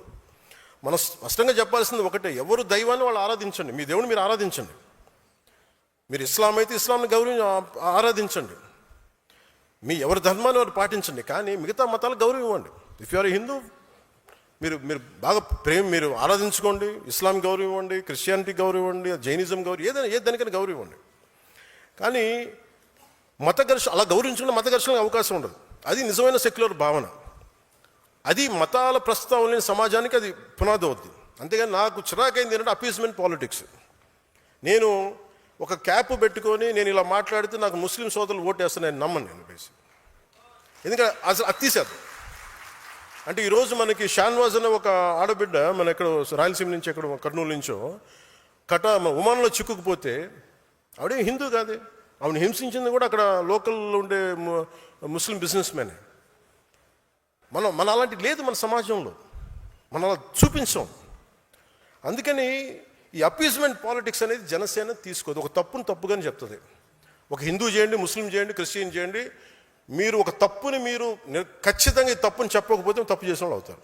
అందుకని appeasement politics is a big no for Janasena. నువ్వు నీ పరిమితుల్లో ఉండు, నేను నా పరిమితుల్లో ఉంటా. నాకు ఇష్టమైతే నేను ఈ మతాన్ని అర్థం చేసుకుంటాను, స్వీకరిస్తా. కానీ బలవంతంగా మార్చే హక్కు ఎవరికి లేదు. డబ్బులు ఇచ్చి మోసం చేసి బలహీనతలను ఉపయోగించుకొని మత మార్పిడులు సరైనది కాదు. ప్రతి వ్యక్తికి తన ధర్మం గొప్పదే, దాన్ని నేను ఎక్కడా కాదనడం లేదు. ఈ దేశం అన్ని మతాలని గౌరవించే సంస్కృతితో ఎదిగింది. పర్షియన్లు ఈ దేశంకి వచ్చినప్పుడు మీరు ఎలా ఉంటారు, మీరు బయట వాళ్ళు అంటే మేము పాలలో పంచదారలో కలిసిపోతాం. ఎలా ఉంటారంటే ఆయన పాలు తెమ్మని చెప్పి చిన్న పంచదార వేసి ఇలా కలిసిపోతాం, మరింత రుచి ఎక్కువ బాగుంటుంది మాతో ఉంటుంటే. మేము ఎక్కువ కలిసిపోయే వ్యక్తులను తప్ప మేము విడిగా ఉండే వ్యక్తులం కాదని చెప్పారు. ఈ దేశాన్ని మరింత మధురంగా చేస్తామని చెప్పారు. అందుకే ఈ దేశం వారిని ఆదరించింది. శ్రీకృష్ణదేవరాయల కాలంలో అరబ్ వ్యాపారులు గుర్రాలు అమ్మడానికి వచ్చి మాకు ప్రార్థనా స్థలం లేదు అని అడిగితే ఆయన మస్జిదులు నిర్మించి ప్రార్థనలు చేసుకునే అవకాశం కల్పించారు. ఎందుకంటే ఈ దేశ సంస్కృతికి ఇన్సెక్యూరిటీ, అభద్రతా భావం లేదు. ఈ దేశం ఎప్పుడు ఇతర మతాలకి భయపడదు, మీ ధర్మాన్ని మీరు పాటించండి అని స్థానం ఇచ్చే మహోన్నత సనాతన ధర్మం ఇది. కానీ ఆ సహనాన్ని బలహీనతగా భావించి ఆ సంస్కృతిని మేము చంపేస్తాం, ఆ సనాతన ధర్మాన్ని నలిపేస్తాం, నశింపజేస్తాం అంటే అది మీరు ఈ నేల స్వభావాన్ని అర్థం చేసుకోకపోవడమే. ఎన్నికల సమయంలో కొంతమంది బొట్లు పెట్టుకుని ఆలయాలు తిరుగుతారు, సనాతన ధర్మంపై దాడులు జరిగినప్పుడు మటుకు మేము సనాతన ధర్మాన్ని నిర్మూలిస్తామని బహిరంగ మాట్లాడతారు. ఎవరైనా అంటే మీరు ఎన్నికల సమయంలో అసలు ఒక్కరు మాట్లాడరు, అప్పుడు మాట్లాడరు సనాతన ధర్మం గురించి, ఎందుకంటే ఓట్లు పోతాయి. అయిపోగానే మొత్తం పదవుల్లోకి వెళ్ళిపోయి అసెంబ్లీలోకి వెళ్ళగానే ఇప్పుడు మాట్లాడతారు మళ్ళీ. లేదు, సనాతన ధర్మం అనేది వేల ఏళ్ల నాగరికత. అది హిందూ సనాతన ధర్మ is a self correcting mechanism. అది ఇది ఒకడు స్థాపించింది కాదు, ఒక వ్యక్తి స్థాపించింది కాదు, అది అనాదిగా జరుగుతుంది. It has a self correcting దాంట్లో తప్పులు ఉన్నాయి, తప్పులు కరెక్ట్ చేసుకుంటూ వెళ్తుంది. అంతేగాని కూర్చోబెట్టి గిరిగీసుకుని ఇంతే అని చెప్పి ఒక ఫిక్స్డ్ రూల్ లేదు. అందువల్ల సనాతన ధర్మాన్ని మీరు నశింప చేయలేరు. అంటే ఇది ఈ సందర్భాన్ని పెట్టుకొని అంటే మీకు ఎందుకు చెప్తున్నానంటే, ఇది మీరు అందరూ అనుకుంటారు కదా నేను ఎందుకు ఇంత బలంగా మాట్లాడతానని. అంటే ఈ సందర్భాన్ని నేను దీన్ని అర్థం చేసుకొని మీకు తెలియజేస్తాను. చాలామందికి మహానుభావులకి సనాతన ధర్మాన్ని తిట్టే మహానుభావులందరికీ అంటే మీకు భారతీయుడు చెప్తే నచ్చదు కదా. ఎక్కడో జర్మనీలో ఉండే ఒక ప్రొఫెసర్లో లేదంటే కూర్చోబెట్టి అక్కడ కూర్చొని ఒక షోపెన్హావర్ లాంటి ఒక జర్మన్ ఫిలాసఫర్ చెప్తే మీకు అర్థం అవుతుంది. కనీసం సనాతన ధర్మం గురించి ఆయన ఏం చెప్పారు మీకు తెలియజేస్తాను.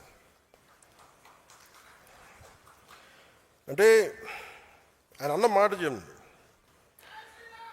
The fruit of the highest Vedas, the fruit of the highest human knowledge and wisdom, the kernel of which has finally come to us in the Upanishads and as the greatest gift to the 19th century. అలాగే ఇది నేను తర్వాత tweet చేస్తాను, లేదంటే మన శతజ్ఞులు పెడతాను. కానీ but ఇక్కడ నేను చెప్పదలుచుకుంది ఏంటంటే, విదేశాల నుంచి ఐరోపా ఖండం నుంచి ఇక్కడికి వచ్చి ఇక్కడ సమాజాన్ని మార్చాలనుకునే వాళ్ళకి ఏం జరుగుతుందని చెప్పడానికి ఆయన చెప్పింది ఏంటంటే, మీరు ఇక్కడికి వచ్చి మీరు ఈ మతాన్ని నిర్మూలింపు చేద్దాం అనుకునే వాళ్ళు ఎలాంటిదంటే, it is just the same as if we fired a bullet at a cliff. In India our religions will never at any time take root. The ancient wisdom of the human race will not be supplanted by the events happened elsewhere. On the contrary, Indian wisdom flows back to Europe and will produce a fundamental change in our knowledge and thought.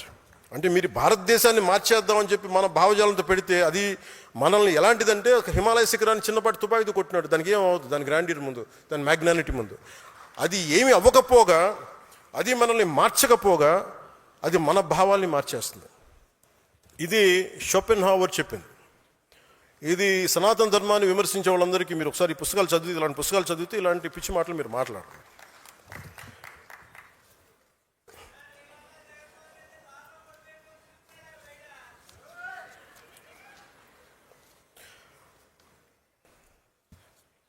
అలాగే మతం కనిపెట్టినప్పుడు మటుకు మైకులు లేవు. అలాగే హిందూ మతంలో కూడా ఇప్పుడు నేను మాట్లాడితే, నేను తిరుపతి లడ్డు విషయం గురించి మాట్లాడితే చేసిందంత ఎవరు? క్రిస్టియన్స్ లేరు, ముస్లిమ్స్ లేరు, హిందువులే. హిందూ మతాన్ని గౌరవించిన హిందువులు అంటే నా చిరాకు. నాకు దాంట్లో ముస్లిమ్స్ ఎక్కడున్నారు, క్రిస్టియన్స్ ఎక్కడున్నారు? అలాగే మైక్స్ పెట్టి ఇబ్బంది పెడతా ఉంటాయి కొన్నిసార్లు. మన కాకినాడలో కూడా చూస్తూ ఉంటే వినాయక చవితికి పాటలు ఏంటనుకుంటున్నారు? నవ్వుతా. వినాయకుడి పాటలు పెట్టట్లా, అబ్బని తీని దెబ్బ ఇలాంటి పాటలు పెడుతున్నారు. అంటే మనం ఎంత గౌరవిస్తున్నాం చూడండి. మిగతా మతాలను చూసి నేర్చుకోవాలి కదా, ఇస్లాంని చూసి హిందువులు నేర్చుకోవాలి కదా. వాళ్ళు అలాంటి పాటలు పెడతారా? ఎప్పుడు కూడా మీ మతాన్ని ఎవరన్నా వెటకారం చేస్తున్నారు, పరిహసిస్తున్నారంటే ఫస్ట్ తప్పు మనలో ఉంటుంది. ఫస్ట్ అది హిందువులు అది కరెక్ట్ చేసుకోవాలి. అలాగే మతాలు పుట్టినప్పుడు మైకులు పుట్టల. ఈ మధ్యన గొడవలు వచ్చేస్తూ ఉన్నాయి. ఇలాంటి అవకాశాలు మీకు మీ బాధ్యతలు మీకు వస్తాయి, భవిష్యత్తులో వచ్చేస్తాయి. మీకు మైకులు పెట్టి పెద్ద పెద్ద సౌండ్ ఉన్నప్పుడు శబ్ద కాలుష్యం ఉంటుంది. ఇలాంటి అంశాలు వచ్చినప్పుడు గొడవలు పెట్టే వాళ్ళతోటి గొడవలు ఇచ్చి మీరు ప్రజలకు అర్థమయ్యేలా వివరించండి.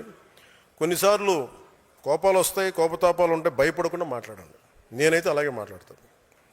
ఎందుకంటే ఈ దేశంలో ఓట్ల కోసం అప్పీస్మెంట్ రాజకీయాలు చెయ్యం, జనసేన చేయదు. We don't do appeasement politics. ఇది జనసేన ఆదేశిక సూత్రంగా మీరందరూ గుర్తుంచుకోవాలి. అలాగే భాష గౌరవించే సాంప్రదాయం, జనసేన ప్రాథమిక సిద్ధాంతాల్లో భాషను గౌరవించే సాంప్రదాయం ఎందుకు పెట్టామంటే, భాష మనకి ఎప్పుడు ప్రతిబంధకం కాదు. మహాత్మా గాంధీ గారు ఏ భాష మాట్లాడా మనం ఎప్పుడైనా అడిగామా? ఎందుకంటే ఈ దేశం భాషలతో విడిపోయేది కాదు, భావాలతో కలిసేది. మన భాష కాని వారిని మనం దేవుళ్ళు ఆరాధిస్తాం. జీసస్ క్రైస్ట్ అని తెలుగు వ్యక్తి కాదు, మహమ్మద్ ప్రవక్త తెలుగు కాదు. వారి భావజాలాన్ని గౌరవిస్తాం. అరబిక్ మాట్లాడే సంస్కృతి నుంచి వచ్చిన ఆలోచనల్ని ప్రపంచం మొత్తం స్వీకరించింది. ఎందుకంటే భాష కంటే భావం గొప్పది. ఈ దేశంలో జాతీయ నాయకులను కూడా మన భాషతో కొలవలేం. జాతీయ గీతం జనగణమన తెలుగులో లేదు, బెంగాలీలో ఉంది. అందుకే ప్రతి భారతీయుడు గౌరవంగా పాడతాడు. అందుకని ఈ దేశానికి భాష ఎప్పుడు అడ్డంకి కాదు. విభిన్నమైన భాషలు మన దేశాన్ని విడగొట్టలే, మరింత బలంగా ఏకం చేస్తాయి. యువత మన మధ్య చిన్న స్పర్ధలు పెట్టి భాషలతోటి మనల్ని విడగొట్టాలని చూస్తారు. అది మీరు కూడా చాలా జాగ్రత్తగా గమనించాలి. తెలంగాణ యాస మీద కూడా చిన్నపాటి ఇబ్బంది ఉన్నప్పుడు అది నేను సినిమాలో చెప్తా ఉండేవాడిని. అందుకని తెలంగాణ యాసని మాండలిక నా సినిమాలో పెట్టాను. ఎందుకంటే నాకు అంత ఇష్టం అని చెప్పడానికి, మన భాష యాసల మీద గౌరవంతో. ఈ మధ్య కేవలం ఒక భాషే కాదు, యాస కూడా ఒక రాజకీయ అంశంగా మారిపోయింది. ఒకటే భాష అయినా మాండలికాలు వేరుగా ఉంటే ప్రతి 30 కిలోమీటర్ల యాస మారిపోద్ది, ప్రతి 50 కిలోమీటర్ల సంస్కృతి మారిపోద్ది. హిందీ నుంచి తమిళం వరకు ప్రతి భాషలో ఉంది ఇలాంటి. తమిళనాడులో మధురై యాస వేరుగా ఉంటుంది, చెన్నైలో వేరే ఉంటుంది. అందుకని దాదాపు దేశంలో 1500 పైగా భాషలు ఉన్నాయి. ప్రజలు 22 షెడ్యూల్ భాషలు ఉన్నాయి. ప్రతి భాషకి యాసకి ఒక అందం ఉంటుంది, ఒక నుడికారం ఉంటుంది, ఒక ప్రత్యేకమైన పద సంపద ఉంటుంది. ప్రతి ప్రాంతం తమ సంస్కృతి నుంచి పుట్టిన మాటలే తమ జీవన విధానాన్ని తెలియజేస్తాయి. అందుకని భిన్నత్వంలో ఏకత్వం. అందుకని మహాత్మా గాంధీ గారిని చూసినప్పుడు ఇందాక చెప్పినట్టు ఆయన ఏ భాష అన్నాను, ఆయన భావం ఏం చెప్పారని అడుగుతాం. మన భాషలో అర్థం చేసుకుంటాం. మెకాలే మనకి ఇంగ్లీష్ నేర్పించాడు, సంతోషం. కానీ నేను నా మూలాలను మర్చిపోయి ఇంగ్లీష్ చదువుకుంటా. అందుకే నా వేదాల గురించి నేను అర్థం చేసుకున్నాను మెకాలే ద్వారా. అందుకని నేను తమిళం, మరాఠీ ఎందుకు నేను మాట్లాడతానంటానికి ఆ భాషల మీద గౌరవం ఇవ్వడానికి. సో కేంద్ర ప్రభుత్వం తీసుకొచ్చిన 3 లాంగ్వేజ్ పాలసీని మనం సమర్థిస్తున్నామంటే అది అవసరం. ఎక్కువ భాషలు నేర్చుకుంటే జ్ఞానం పరిధి పెరుగుతుంది కానీ తగ్గదు. హిందీ కావచ్చు, తమిళం కావచ్చు, మరి ఏ భాషనే కావచ్చు. ఆంధ్రప్రదేశ్ ప్రత్యేకత ఏమిటంటే మాతృభాషని పరిరక్షించుకుంటేనే అన్ని భాషల్ని కూడా గౌరవించే సంస్కృతి ఆంధ్రప్రదేశ్. భాషా ప్రయుక్త రాష్ట్రాల ఆరంభం నుంచి కూడా నేల నుంచే ఆరంభం జరిగింది. అదే భారతదేశ సమాఖ్య బలాన్ని పెంచింది, బలహీనపరచలేదు. సో ఇది కూడా మీకు కమ్యూనికేషన్కి భాష అనేది చాలా ఎసెన్షియల్. ఇది మీరు ప్రజలకి మీరు రేపొద్దున నాయకత్వం తీసుకున్నప్పుడు తెలియాల్సిన అవసరం ఉంది.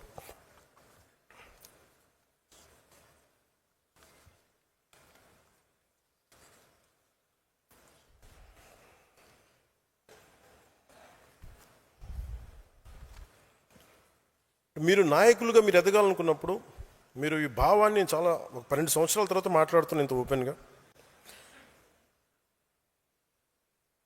చాలామంది మనకి అక్కడున్న పక్క రాష్ట్రాల సమస్యలు దేనికి, మనకి అక్కడెక్కడో విషయం జరిగితే మనం ఎందుకు రియాక్ట్ అవ్వాలి మీ అందరూ. కానీ మీరు జాతీయ స్థాయి సమస్యలు, అంతర్జాతీయ సమస్యలు కూడా మీరు ప్రతి జన సైనికుడు, ప్రతి ఉద్యమి, ప్రతి సాధకు కూడా మీరు మాట్లాడాలి.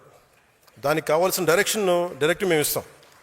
అది ఎందుకని చెప్తున్నానంటే మీరు ఇవన్నీ అర్థం చేసుకున్నప్పుడు పైన ఆలోచించి మీరు ముందుకెళ్తే ఏం జరుగుతుందని. ఉదాహరణకి బంగ్లాదేశ్ ఉంది. ఈరోజు బంగ్లాదేశ్ ఎట్లా ఉంటుంది, భారతదేశం ఇలా ఉన్నప్పుడు ఈ చికెన్ నెక్ అని ఉంటుంది. సడన్గా ఒక చోట భారతదేశంలో ఉండి ఇటువైపు భారతదేశం ఉంటుంది, ఇటువైపు భారతదేశం ఉంటుంది. ఇక్కడ మటు చికెన్ నెక్ చిన్న పార్ట్ ఉంటుంది, ఆ మధ్యలోదంతా బంగ్లాదేశ్. అది ఎలా జరిగింది అని అనడానికి మీరు అర్థం చేసుకోవాలి, హిస్టరీ అర్థం చేసుకోవాలి మీరు. ఇది జోగేంద్రనాథ్ మండల్ గారు first law minister of Pakistan. ఆయనకి భారతదేశం మీద వ్యక్తితో పడలా. అందుకని ఆయన నేను పాకిస్తాన్తో కలిసి వెళ్ళిపోతానని చెప్పి ఆల్ హిందూ డామినేటెడ్ డిస్ట్రిక్ట్స్, మత ప్రాతిపాదికన దేశం విడిపోయినప్పుడు 90% ఉన్న హిందూ పాపులేషన్ జిల్లాలని బంగ్లాదేశ్లో కలిపేశారు. ఆయన నమ్మారు. ఆయనకి వెళ్ళి చూస్తే కొద్దిగా ఒక 2 నెలల తర్వాత సొంత ఊర్లో ఆయన మనుషులను చంపేశారు మత కలహాల వల్ల. ఆయన కుటుంబం చిన్న భిన్నం అయిపోయింది. ఆయన కజిన్స్ చచ్చిపోయారు. ఆయన కాందీసుకుడిగా వచ్చి చచ్చిపోయాడు కలకత్తాలో.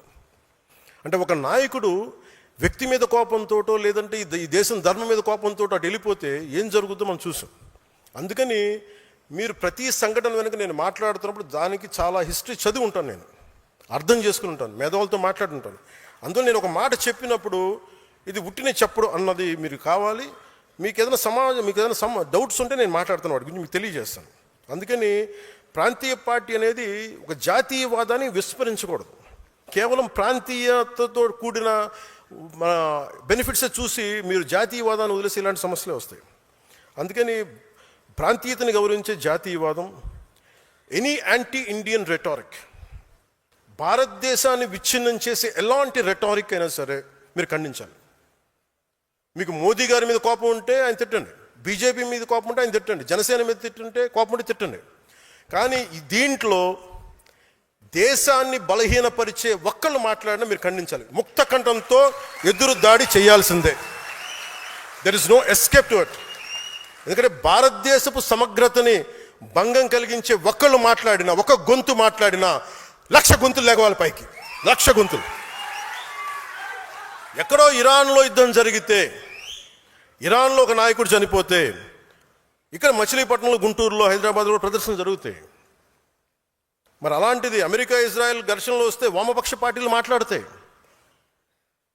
సౌత్ అమెరికాలో ఒక లాటిన్ కంట్రీ నుంచి ఒక నాయకుడిని తీసుకెళ్ళిపోతే ఇక్కడ వామపక్ష పార్టీలకి బాధ వస్తుంది. వాళ్ళందరికీ ఇంత బాధ కలిగినప్పుడు మన దేశం గురించి మనకి గొంతెత్తకపోవడం తప్పు వద్దు మనం. అందుకే బెంగాల్లో, ఎందుకు చెప్తున్నాడు, బెంగాల్లో హిందువులపైన దాడులు జరిగి మనకు సంబంధం ఏంటని మీరు అనుకోకండి. అలాగే అసంబద్ధంగా కానీ తప్పు ప్రకారం కానీ ఒక ముస్లింలపైన దాడి జరిగిన, క్రిస్టియన్లపైన దాడి జరిగిన అంతే సమానంగా స్పందిద్దాం. నేను ఎప్పుడు కూడా హిందువుల మీద దాడి జరిగితే మాట్లాడిన అలా చెప్పట్లా. బేసిక్ మనకి ప్రిన్సిపల్స్ మీద మీరు ఇది మన డైల్యూట్ కాకండి. ఇవన్నీ హిస్టారికల్ బ్లండర్స్ వల్ల జరుగుతాయి ఇలాంటివి.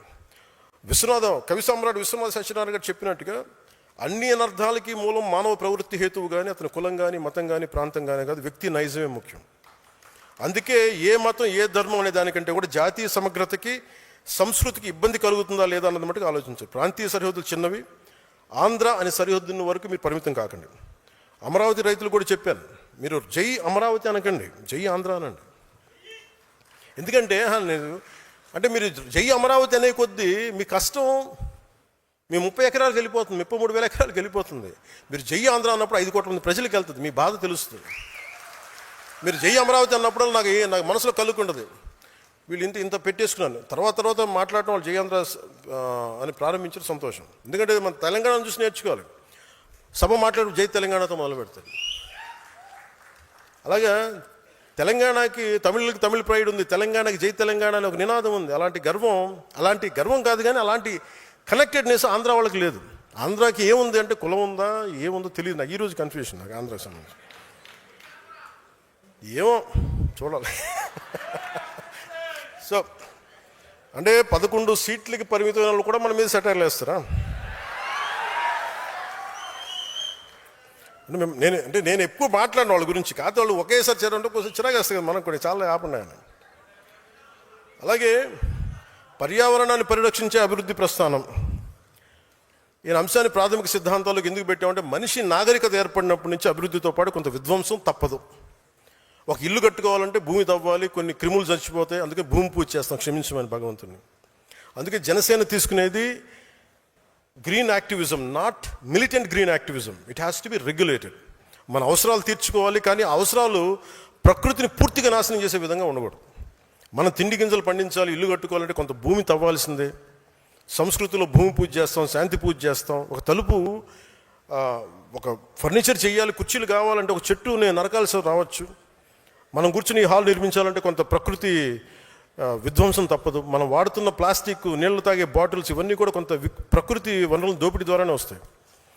సో ఏం చేయాలి వీటన్నిటికంటే, how do we regulate the exploitation of our own forest and resources and nature అన్న ఆలోచన విధానం మనకు రావాలి. కొంచెం బాధ్యతగా ఉండాలి. ఒక చెట్టు నరిగితే కనీసం మనం 100 చెట్లు నాటగలగాలి. మనం చాలా విషయాలు తిరిగి తెచ్చుకోగలం, కానీ తాగే నీళ్లు, స్వచ్ఛమైన గాలి ఒకసారి కలుషితమై తిరిగి తెచ్చుకోవడం చాలా చాలా కష్టం. And I want to be very conscious about nature. పర్యావరణ విషయంలో మనందరం చాలా జాగ్రత్తగా మనం చేయగలిగేది మనం ఖచ్చితంగా చేద్దాం. ఒకవైపు పుణ్యం వస్తున్న నదుల్లో స్నానం చేస్తాం, లేదంటే అదే నదుల్లో మరోవైపు మురుకాలు కలిపేస్తున్నాం. మన ద్వారా మన దగ్గర అవగాహన లోపించింది. ఆ పర్యావరణాన్ని పరిరక్షించిన బాధ్యత జనసేనలోని ప్రతి ఒక్కరికి రావాలి, తద్వారా సమాజానికి వెళ్ళాలి. అలాగే కొన్నిసార్లు యురేనియం లాంటిది అవసరం అవుద్ది, ఎంత జాగ్రత్తగా తీయాలి, ఎంత బాధ్యతగా వెళ్ళాలనేది కూడా భవిష్యత్తులో మనం చూసుకుంటూ ఉండాలి. వుడ్ బ్యాంక్స్ ఉండాలి. చిన్న నగరాలు, ముఖ్యంగా పంచాయతీల్లో మనం చేయాల్సిన పని ఏంటంటే, ప్రజలకి ప్రకృతి అనుబంధం పెంచాలి. ప్రతి చోట కొంత ఓపెన్ స్పేస్ ఉండాలి, వుడ్ బ్యాంక్స్ ఉండాలి, ప్రజలకి ఆహ్లాదాన్ని కలిగించే పార్క్స్, మినీ ఫారెస్ట్లు ఉండాలి. నగరాల్లో జీవించే మనుషులు 4 గోడల మధ్య మాత్రమే కాకుండా ప్రకృతిలోకి వెళ్ళి సేద తీరే అవకాశం కూడా ఉండాలి. అందుకే ప్రకృతి సమతుల్యతను కాపాడే విధానాలని జనసేన ద్వారా తీసుకొస్తాం. అందుకనే పర్యావరణాన్ని పరిరక్షించే అభివృద్ధి ప్రస్థానం అనేది చాలా కీలకం మనకి. సో అవినీతి పైన రాజీ లేని పోరాటం చివరిది. మన దేశంలో అవినీతిని పూర్తిగా అంతం చేయడం అనేది ఇప్పటికీ సాధ్యం కాదు. ఇందాక సోదరి కర్ణాటక నుంచి వచ్చి మాట్లాడుతుంటే అవినీతి పైన రాజీ లేని పోరాటం చేయగలం, అంతేగా నిర్మూలిస్తాం సంపూర్తిగా అంటే ఎందుకు మనం పోరాటమే చేయగలం, ఒక నియంత్రించడానికి పని చేయగలం తప్ప పూర్తిగా తీసేయడం కుదరదు. అంటే problem is issue in the human being. అంటే ప్రజలు ప్రభుత్వ కార్యాలయాలకు వెళ్తే లంచం లేకుండా పని జరగాలి, ఒక యువకుడు ఉద్యోగం కోసం డబ్బులు పెట్టాల్సిన పరిస్థితి ఉండకూడదు, ఒక కాంట్రాక్టర్ నాణ్యమైన పని చేయాలంటే రాజకీయ నాయకులు కమిషన్ ఇవ్వాల్సిన పరిస్థితి ఉండకూడదు. నేను బాధ్యతలు స్వీకరించిన వెంటనే నా కార్యాలయంలో పిఆర్ ఆర్డీ తీసుకున్న తర్వాత కార్యాలయంలో పనిచేసే సిబ్బందికి అవినీతిగా దూరంగా ఉండే చర్యలు తీసుకున్నాం. పంచాయతీరాజ్ శాఖలో గతంలో ప్రతి రేట్ కార్డు ఉండేది ప్రతి ఉద్యోగానికి. అసలు 10,000 మందికి ఒకేసారి ప్రమోషన్ ఇచ్చాం. దానికి పాపం గత ప్రభుత్వ పాలకులు చాలా బాధపడిపోయారు, చాలా డబ్బు పోయింది వాళ్ళకని. సో అలాగే ఉదాహరణకి అంటే ఎంత డీప్గా ఉంటుంది అంటే సివిల్ సప్లైస్ మినిస్టర్ మీకు ప్రజలకు కూడా తెలియజేయాలి ఇది ఈ సందర్భంగా. ఉదాహరణకి పేదల కడుపు నింపేందుకు ప్రభుత్వం పీడిఎస్ ద్వారా రేషన్ బియ్యం అందిస్తుంది. దానిని అక్రమంగా విదేశాలకు తరలించే పరిస్థితులు ఉన్నాయి. గౌరవ పౌర సరఫరాల శాఖ మంత్రి పిఎస్సి చైర్మన్ నాదెండ్ల మనోహర్ గారి నేతృత్వంలో కాకినాడ పోర్టులో 1,000 టన్నుల బియ్యాన్ని అక్రమంగా అడ్డుకున్నాం. ఎలా ఉంటుందంటే ఎవరు అంటే చెట్టు ముందా విత్తు ముందా అన్నట్టుగా ఎవరు తప్పు దీంట్లో అంటే స్మగ్లర్లదా, రైస్ స్మగ్లర్దా, మిల్లర్లదా అనుకుంటే మీకు తెలియజేస్తాను. పబ్లిక్ డిస్ట్రిబ్యూషన్ సిస్టంలో మినిమం సపోర్ట్ ప్రైస్, ఒక కనీస మద్దతు ధర 1 కేజీకి ప్రభుత్వం 24 రూపాయల పైసలకి ఇచ్చి కొంటుంది. ఎంఎస్పి కనీస మద్దతు ధర, మిల్లింగ్ ప్రైజు, దాన్ని షార్ట్ టెక్స్ట్ ప్రైస్ తోటి 46 కేజీలు అవుతుంది. అంటే government will bear ₹46 per KG before giving to ఉచితంగా ఒకళ్ళకి, ఒక బెనిఫిషియరీకి కిలో బియ్యం వల్ల 46 రూపాయలు పడుతుంది. కానీ బెనిఫిషియరీ ఏం చేస్తున్నారు, అది తనకు తినటం ఇష్టం లేకో ఏదో కారణాలు ఏదైనా కావచ్చు, కానీ దాన్ని 5 కేజీలు తన కోటాన్ని 14-20 రూపాయలు తనకు ఉట్టినే వచ్చిన బియ్యం 14-20 రూపాయలు చొప్పున ఇచ్చేస్తాడు 5 కేజీలకి. అది 100 రూపాయలు రావచ్చు, లేదంటే 70 రూపాయలు రావచ్చు. ఎంత అంటావు? ఏమో నీకు బాగా తెలిసి ఉంటావు, నీకు అర్థమవుతుంది కదా. సో బెనిఫిషియరీకి 14 వచ్చింది, స్మాల్ లెవెల్ బ్రోకర్కి, రేషన్ షాప్ డీలర్కి దాని మీద ఇంకో 16 రూపాయలు, 25 రూపాయలతో 2 రూపాయలు, 5 రూపాయలు అదనంగా వేసుకొని అమ్మేస్తాడు. చెప్తున్నా 2,000 రూపాయలు, 5,000 రూపాయలు, నేను అథారిటేటివ్ గవర్నమెంట్ ఇన్ఫర్మేషన్ చెప్తున్నాను. 2,000 రూపాయలు, 5,000 రూపాయలు మెట్రిక్ టన్నుకి వాళ్ళు సంపాదిస్తారు. ఇంకా చెప్పని రాని మీడియం లెవెల్ బ్రోకర్స్ 20 నుంచి 27 రూపాయలు కేజీకి వాళ్ళు చేస్తారు, 10 రూపాయలకి అమ్మిన దాన్ని. అది మెట్రిక్ టన్నుకి 28,000 నుంచి 33,000కి వీళ్ళు వ్యాన్ ద్వారా, చిన్న ట్రక్ ద్వారా సెల్ చేస్తారు. వ్యాన్లో 3 నుంచి 5 మెట్రిక్ టన్నులు ఉంటుంది. ఇప్పుడు మీరు చెప్పిన బిగ్ ట్రేడర్స్ వీళ్ళందరూ కలిసి ఒక లారీకి 25 మెట్రిక్ టన్నులు అనుకుంటే 2.5 నుంచి 3.5 లక్షలు తీసుకుంటారు. 250 మెట్రిక్ టన్నులు దీనికి. ఎండ్ యూజ్ ఎట్లా వెళ్ళిపోతుంటే rice millers, fish feed, poultry industries, mixing with commercial rice, export markets including foreign trade, beverage industries. ఒక్కొక్క షిప్లో ఎలా వెళ్తే 40,000 మెట్రిక్ టన్నులు వెళ్తే బల్క్ స్కామ్ ఇది. ఒక షిప్కి 4 నుంచి 5 కోట్లు స్కామ్ చేస్తారు ఒక షిప్కి. మనం సీజ్ ద షిప్ అంటే 6 వారాలు ఆఫ్ చేయగలిగాం. 5 వారాలు సార్, 5 వారాల ఒక 5 వారాలు ఆఫ్ చేయగలిగాం. ఎందుకంటే మళ్ళీ దాంట్లో నిజంగా ఎక్స్పోర్ట్ చేసే రైస్ కూడా ఉంటుంది. అంటే ఇంత కష్టంగా ఉంది, కానీ రాజీ లేకుండా పోరాటం చేస్తాం. మరి ఇలాంటి దానికి ఏం చేయాలి అంటే ఫండమెంటల్ పాలసీ మార్చాలి. అది కేంద్ర ప్రభుత్వంతో కూర్చుంటామా, మిగతా ప్రభుత్వాలతో కూర్చుంటామా, అసలు కేంద్రం దీన్ని దృష్టిలో పెట్టాలి. సో అందుకని ర్యాండమ్గా మీరు ఒక నినాదం కింద చేసేయకండి. ఎందుకు చెప్తున్నా అంటే, ఏ సందర్భంలో చెప్తున్నానంటే, ఇది మేము అవినీతిపైన రాజీ లేని పోరాటం అంటే వీ హ్యావ్ టు పరిష్కారాలు ఎతకగలగాలి. ఇది ఎందుకు ఉత్పన్నమైంది, ఎందుకు వచ్చిన సమస్య, దీన్ని ఎలా సర్దగలం, దాని మీద మనం ముందుకు తీసుకెళ్ళాలి. అందుకని మీరు ఈ అవినీతిపైన రాజీ లేని పోరాటానికి మీరు నిజంగా ఈ ప్రజలకు, సగటు మనిషికి ఇబ్బంది అవుతుంది అనుకున్నప్పుడు, ఒక చిన్నపాటి ఇల్లు కట్టుకోవాలనుకున్న మేము లంచాలు అడుగుతుంటే ఎదురు తిరగాల్సిందే. ఇవ్వమని మొరాయించాల్సిందే. దానికి జన సైనికులు, దానికి సాధకులు కానీ ఉద్యములు కానీ మీరు నిలబడాలి. మీరు అండగానే ఉంటేనే ప్రజల్లో మార్పు వస్తుంది. దానికి మీకు అండగా ఉంటాం మీరు చేస్తే. ఓకే, ఇంక చివరిలో నేను మాట్లాడగలిగేది అలయన్స్ది. జనసేన అలయన్స్ ఎలా స్టార్ట్ అయింది? ముఖ్యంగా మొన్న తమిళనాడు ఎలక్షన్స్ వచ్చి ఆయన ముఖ్యమంత్రిగా నన్ను చంపేస్తారు అందరం. దాని పరిస్థితులు వేరు, మన పరిస్థితులు వేరు.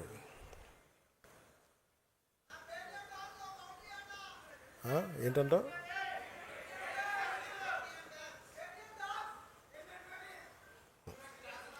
అంటే ఎందుకు చెప్తా అంటే దాని పరిస్థితులు వేరు, మన పరిస్థితులు వేరు. మన అలా రాలా. నేను ఒక పార్టీని ప్రజలకి మార్పు తీసుకురావాలన్న దాంట్లో వచ్చాను. నేను గద్దర్ గారిని చూసాను దగ్గరుండి, నక్సలిజంని చూసాం.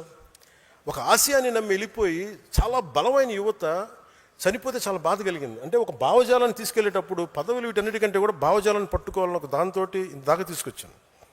ఇది తీసుకొచ్చినప్పుడు అంటే నేను ఇక్కడ ఉన్న నాయకులందరూ ఉన్నారు. మీ అందరికీ మొన్న ఎలక్షన్ తర్వాత మీ అందరూ ఒక మైండ్లో ఒకటి ఉంది. ఆ రోజే కనుక 2024లో మీరు తెలుగుదేశం వెళ్ళకుండా ఉంటే చాలా బాగుండేది అని నేను నా చెవులు ఊదర కొట్టేస్తున్నాను. నేను దానికి కారణం చెప్తాను. అంటే నేను చాలా ఆలోచించి తీసుకున్న నిర్ణయం. 2019లో వెళ్ళాం. వాటన్నిటితో పాటు నాకు ఆ రోజు చాయిస్ ఉండింది ఒంటరికి వెళ్ళడానికి. ఎందుకంటే దానికి ముందే మనం మచిలీపట్నం చేసాం, 10 లక్షల మంది వచ్చారు జనం. ఒక కష్టపడి పని ఆయనతో నాకు ఆయన కొన్ని అంశాలను నేను కొన్ని విభేదించి ఉండొచ్చు. కొన్ని అంశాలతోటి నేను కూర్చోబెట్టి మాట్లాడతాను ఈ రోజుకి. అలాంటిది ఆయన జైల్లో పెట్టినప్పుడు అది ఒక కీలకమైన పరిస్థితి అది. ఎందుకంటే ఆంధ్రప్రదేశ్కి ఎప్పుడూ సమస్య. చెన్నై నుంచి విడిపోయాం, కర్నూలుకి వెళ్ళాం, కర్నూలు నుంచి హైదరాబాద్కి వెళ్ళాం, హైదరాబాద్కి వెళ్తే ఇక్కడ లేదు. పోనీ ఇక్కడైనా పోనీ ఓకే, తెలంగాణలో గొడవ ఉంది, ఆంధ్రప్రదేశ్ మనం తమిళనాడులో గొడవ ఉంది, పోనీ ఇక్కడైనా బాగుంటారా అంటే మూడు రాజధానులు అంటారు. ఉన్న రాజధాని నచ్చదు. ఇప్పుడు ఎందుకులేని గెలియాలి 12 బోర్ గన్ను ఏదో ఉంటుంది. ఇవన్నీ అంటే నేను అనేది ఆంధ్రప్రదేశ్కి ఎప్పుడూ ఒక ఏకత్వం లేదు. అలాంటిది నేనేం చేశాను, నిర్ణయం తీసుకోవాలంటే నేను స్వార్థంగా వెళ్ళిపోయి ఉండొచ్చు. నాకు చాయిస్ ఉండింది ఆ రోజున. ఆయన కలిసినప్పుడు నేను జైలు నుంచి బయటకు చేంజ్ చెప్పి ఉండొచ్చు. ఆయన త్వరగా బయటని ఈ డ్రామా కూడా చేయగలను కదా, నాకు సత్తా ఉంది కదా. ఆ రోజు జైలు నుంచి బయట ఇది కూడా ఊహించుకోండి, ఆయన బయటికి రావాలని నేను కోరుకుంటున్నాను.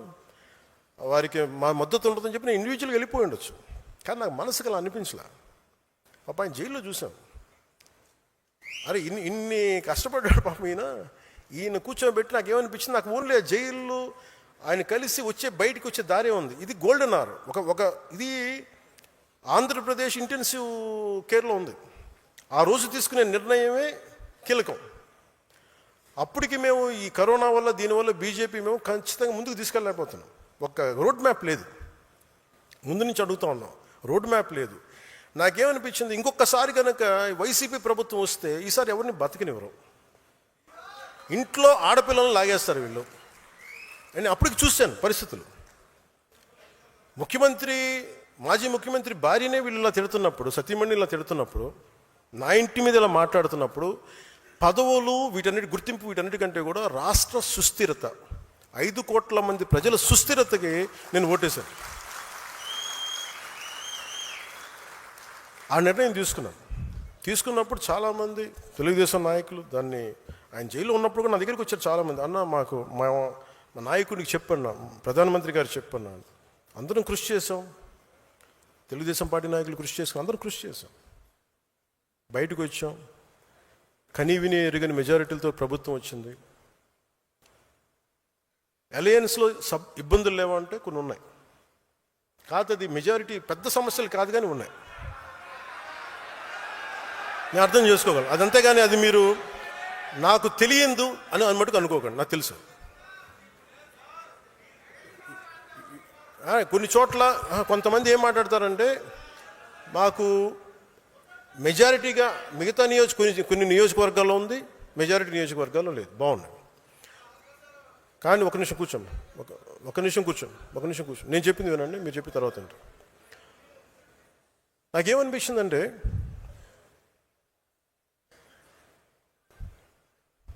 మెజారిటీ బాగానే ఉంది కానీ అక్కడక్కడ కొంచెం సమస్యలు ఉన్నాయి. ఆ సమస్యల్ని మేము ఒక కమిటీ చూసుకుంటుంది. ఆ కమిటీ కూడా నిర్ణయించుకోలేకపోతే ఎట్టి పరిస్థితుల్లో కూడా మీ ఆత్మగౌరవాన్ని తాకట్టు పెట్టే పని అయితే నేను చేయను. ఎందుకంటే నేను మాట ఇచ్చాను, ప్రజల తాలూకు సుస్థిరత నిలబెడతానని. కానీ మీరు ఇబ్బంది పడి, మీ ఆత్మగౌరవానికి మీరు ఇబ్బంది పడి, గౌరవం లేని చోట మీరు ఇబ్బంది పడకుండా చూసే బాధ్యత నాది. ఎందుకంటే ఎందుకు నేను చెప్పగలను అనుకున్నప్పుడు, నేను మద్దతు ఇచ్చినప్పుడు చాలా త్రికరణ శుద్ధిగా ఇచ్చేస్తాను. I expect the same.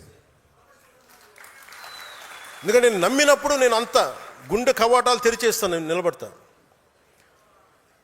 మీరు కూడా అలాగే ఉంటారు. కానీ మీరు ఇబ్బంది పడుతున్నప్పుడు ఆ బాధ నాకు తెలియదు అనుకోకండి, తెలుసు. కానీ నేనేంటంటే దాన్ని ఎంత సరిదిద్దుతాం, నిలబడుతుంది. అందుకని ఇవన్నీ నాకు తెలియదు, మమ్మల్ని ఇబ్బంది పెడుతున్నారు, ఇవన్నీ ఉన్నప్పుడు కొన్ని చోట్ల కొంతమంది నాయకులు it will be corrected, it will be addressed. మీకు ఈ మాట ఇస్తున్నాను నేను.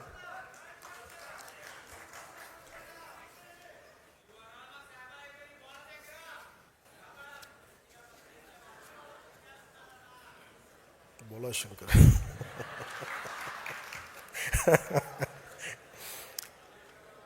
నేను బోలా శంకర్ని ఇచ్చేస్తే మీరు ఊరుకుంటారా?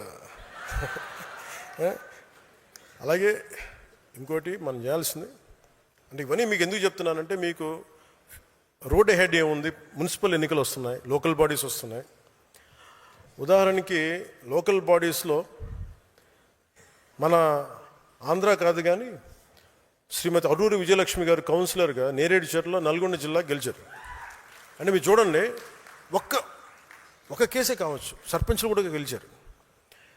నేను కేవలం మన సింబల్ పెట్టుకుని గెలిచారు ఆవిడ. అలాంటిది ఆంధ్రప్రదేశ్లో ఇంత బలం ఉన్నప్పుడు మీరు ఎంత బలంగా పోరాటాలు చేయాలి. మీరు వైసీపీ టైంలోనే మీరు రోడ్ల మీదకి వచ్చి నామినేషన్ చేయలేని పరిస్థితులు కూడా మీరు నామినేషన్ వేసి నిలబడ్డారు. ఈసారి నేను అందుకనే మా నాయకులందరినీ పంపించాను ఈ కమిటీ కోసం. ఈసారి కమిటీలో నేను కూర్చుంటా. ఎందుకంటే నేను 12 సంవత్సరాల తర్వాత నేను కూర్చోబెట్టి నేను మీ బాగోగుల కోసం నేను కూర్చుంటాను. ఇప్పుడు దాకా నేను అడ్మినిస్ట్రేషన్ ఇవన్నీ కూర్చున్నా, అర్థం చేసుకున్నా. చాలా కీలకమైన సమయం నేను పార్టీకే కేటాయిస్తాను, మిమ్మల్ని కలుస్తాను, మిమ్మల్ని దృష్టిలో పెట్టుకుంటాను. సో అలాగే మీ అందరికీ కూడా నాకు ఒకటే విన్నపం ఏంటంటే, ఈ నెల రోజుల్లో పూర్తి చేయడానికి ప్రయత్నం చేస్తాను. 1 month 4 weeksలో సెప్టెంబర్లో ఎన్నికలు ఈ లోపల చేయడానికి ప్రయత్నం చేస్తాం. అలాగే ఇంకొకటి, భవిష్యత్తు మనం ఆంధ్రప్రదేశ్కి కాకుండా భారతదేశానికి సంబంధించి ఈ అరాకొర జ్ఞానంతో ఉన్న వైసీపీ వాళ్ళ మాటలు మీరు వినకండి. వాళ్ళకి ఏంటంటే, ఇరాన్లోనూ అమెరికా యుద్ధం చేస్తున్న మనకేంటండి అంటారు. అంటే వాళ్ళకి అవగాహన లేదు. అంటే వాళ్ళకి అన్నీ అలా ఉచితంగా వచ్చేస్తాయి అనుకుంటారు. పెట్రోల్ ధరలు పెరగక ఏమవుతాయి?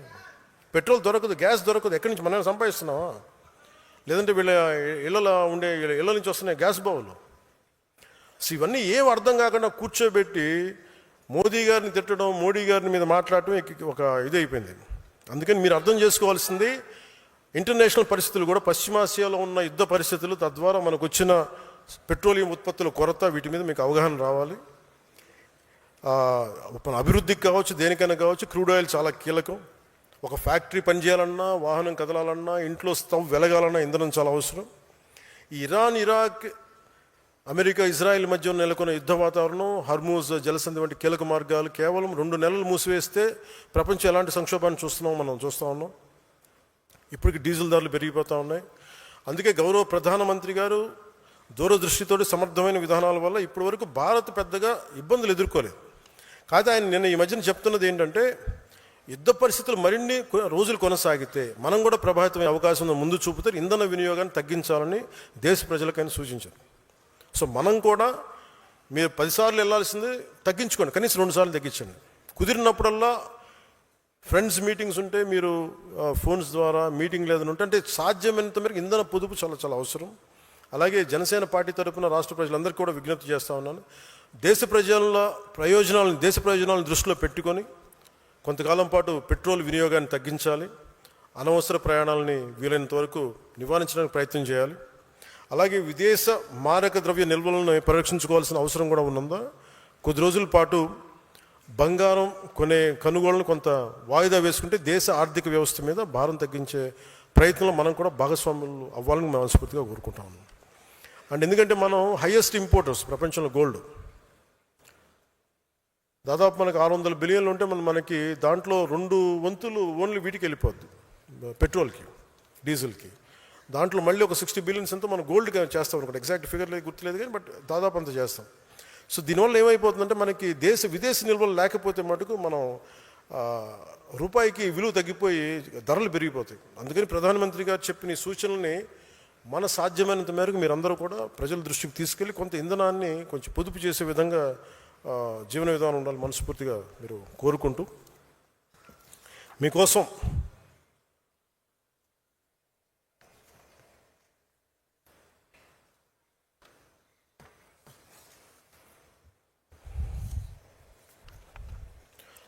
భవిష్యత్తు ఈ లోకల్ బాడీస్ని దృష్టిలో పెట్టుకొని కూటమి ప్రాముఖ్యతని ప్రతి ఒక్కరు గుర్తించాలి.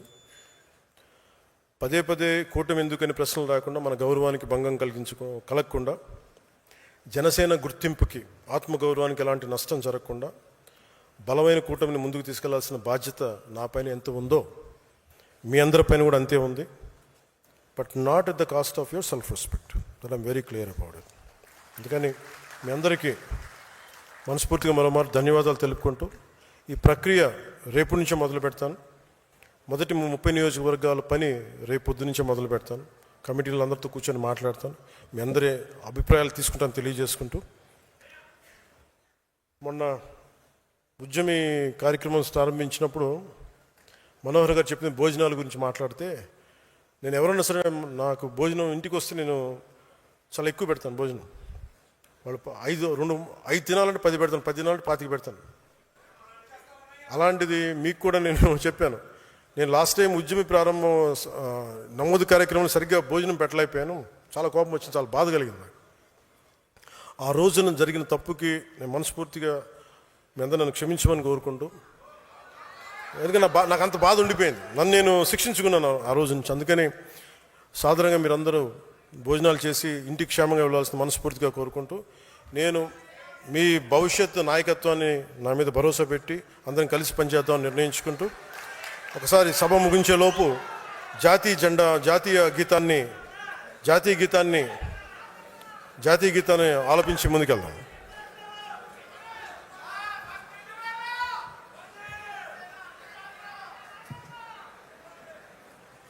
जनगण मन अधिनायक जय हे भारत भाग्य विधाता, पंजाब सिंध गुजरात मराठा द्राविड उत्कल बंगा, विंध्य हिमाचल यमुना गंगा उच्चल जलधि तरंगा, तव शुभ नामे जागे, तव शुभ आशीष मांगे, गाहे तव जय गाथा।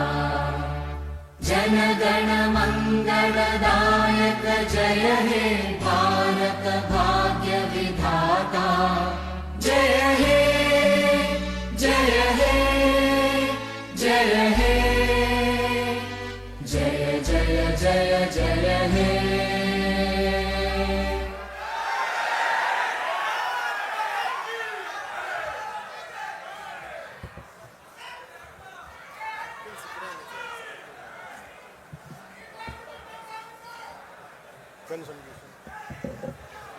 తీసుకుంటాను.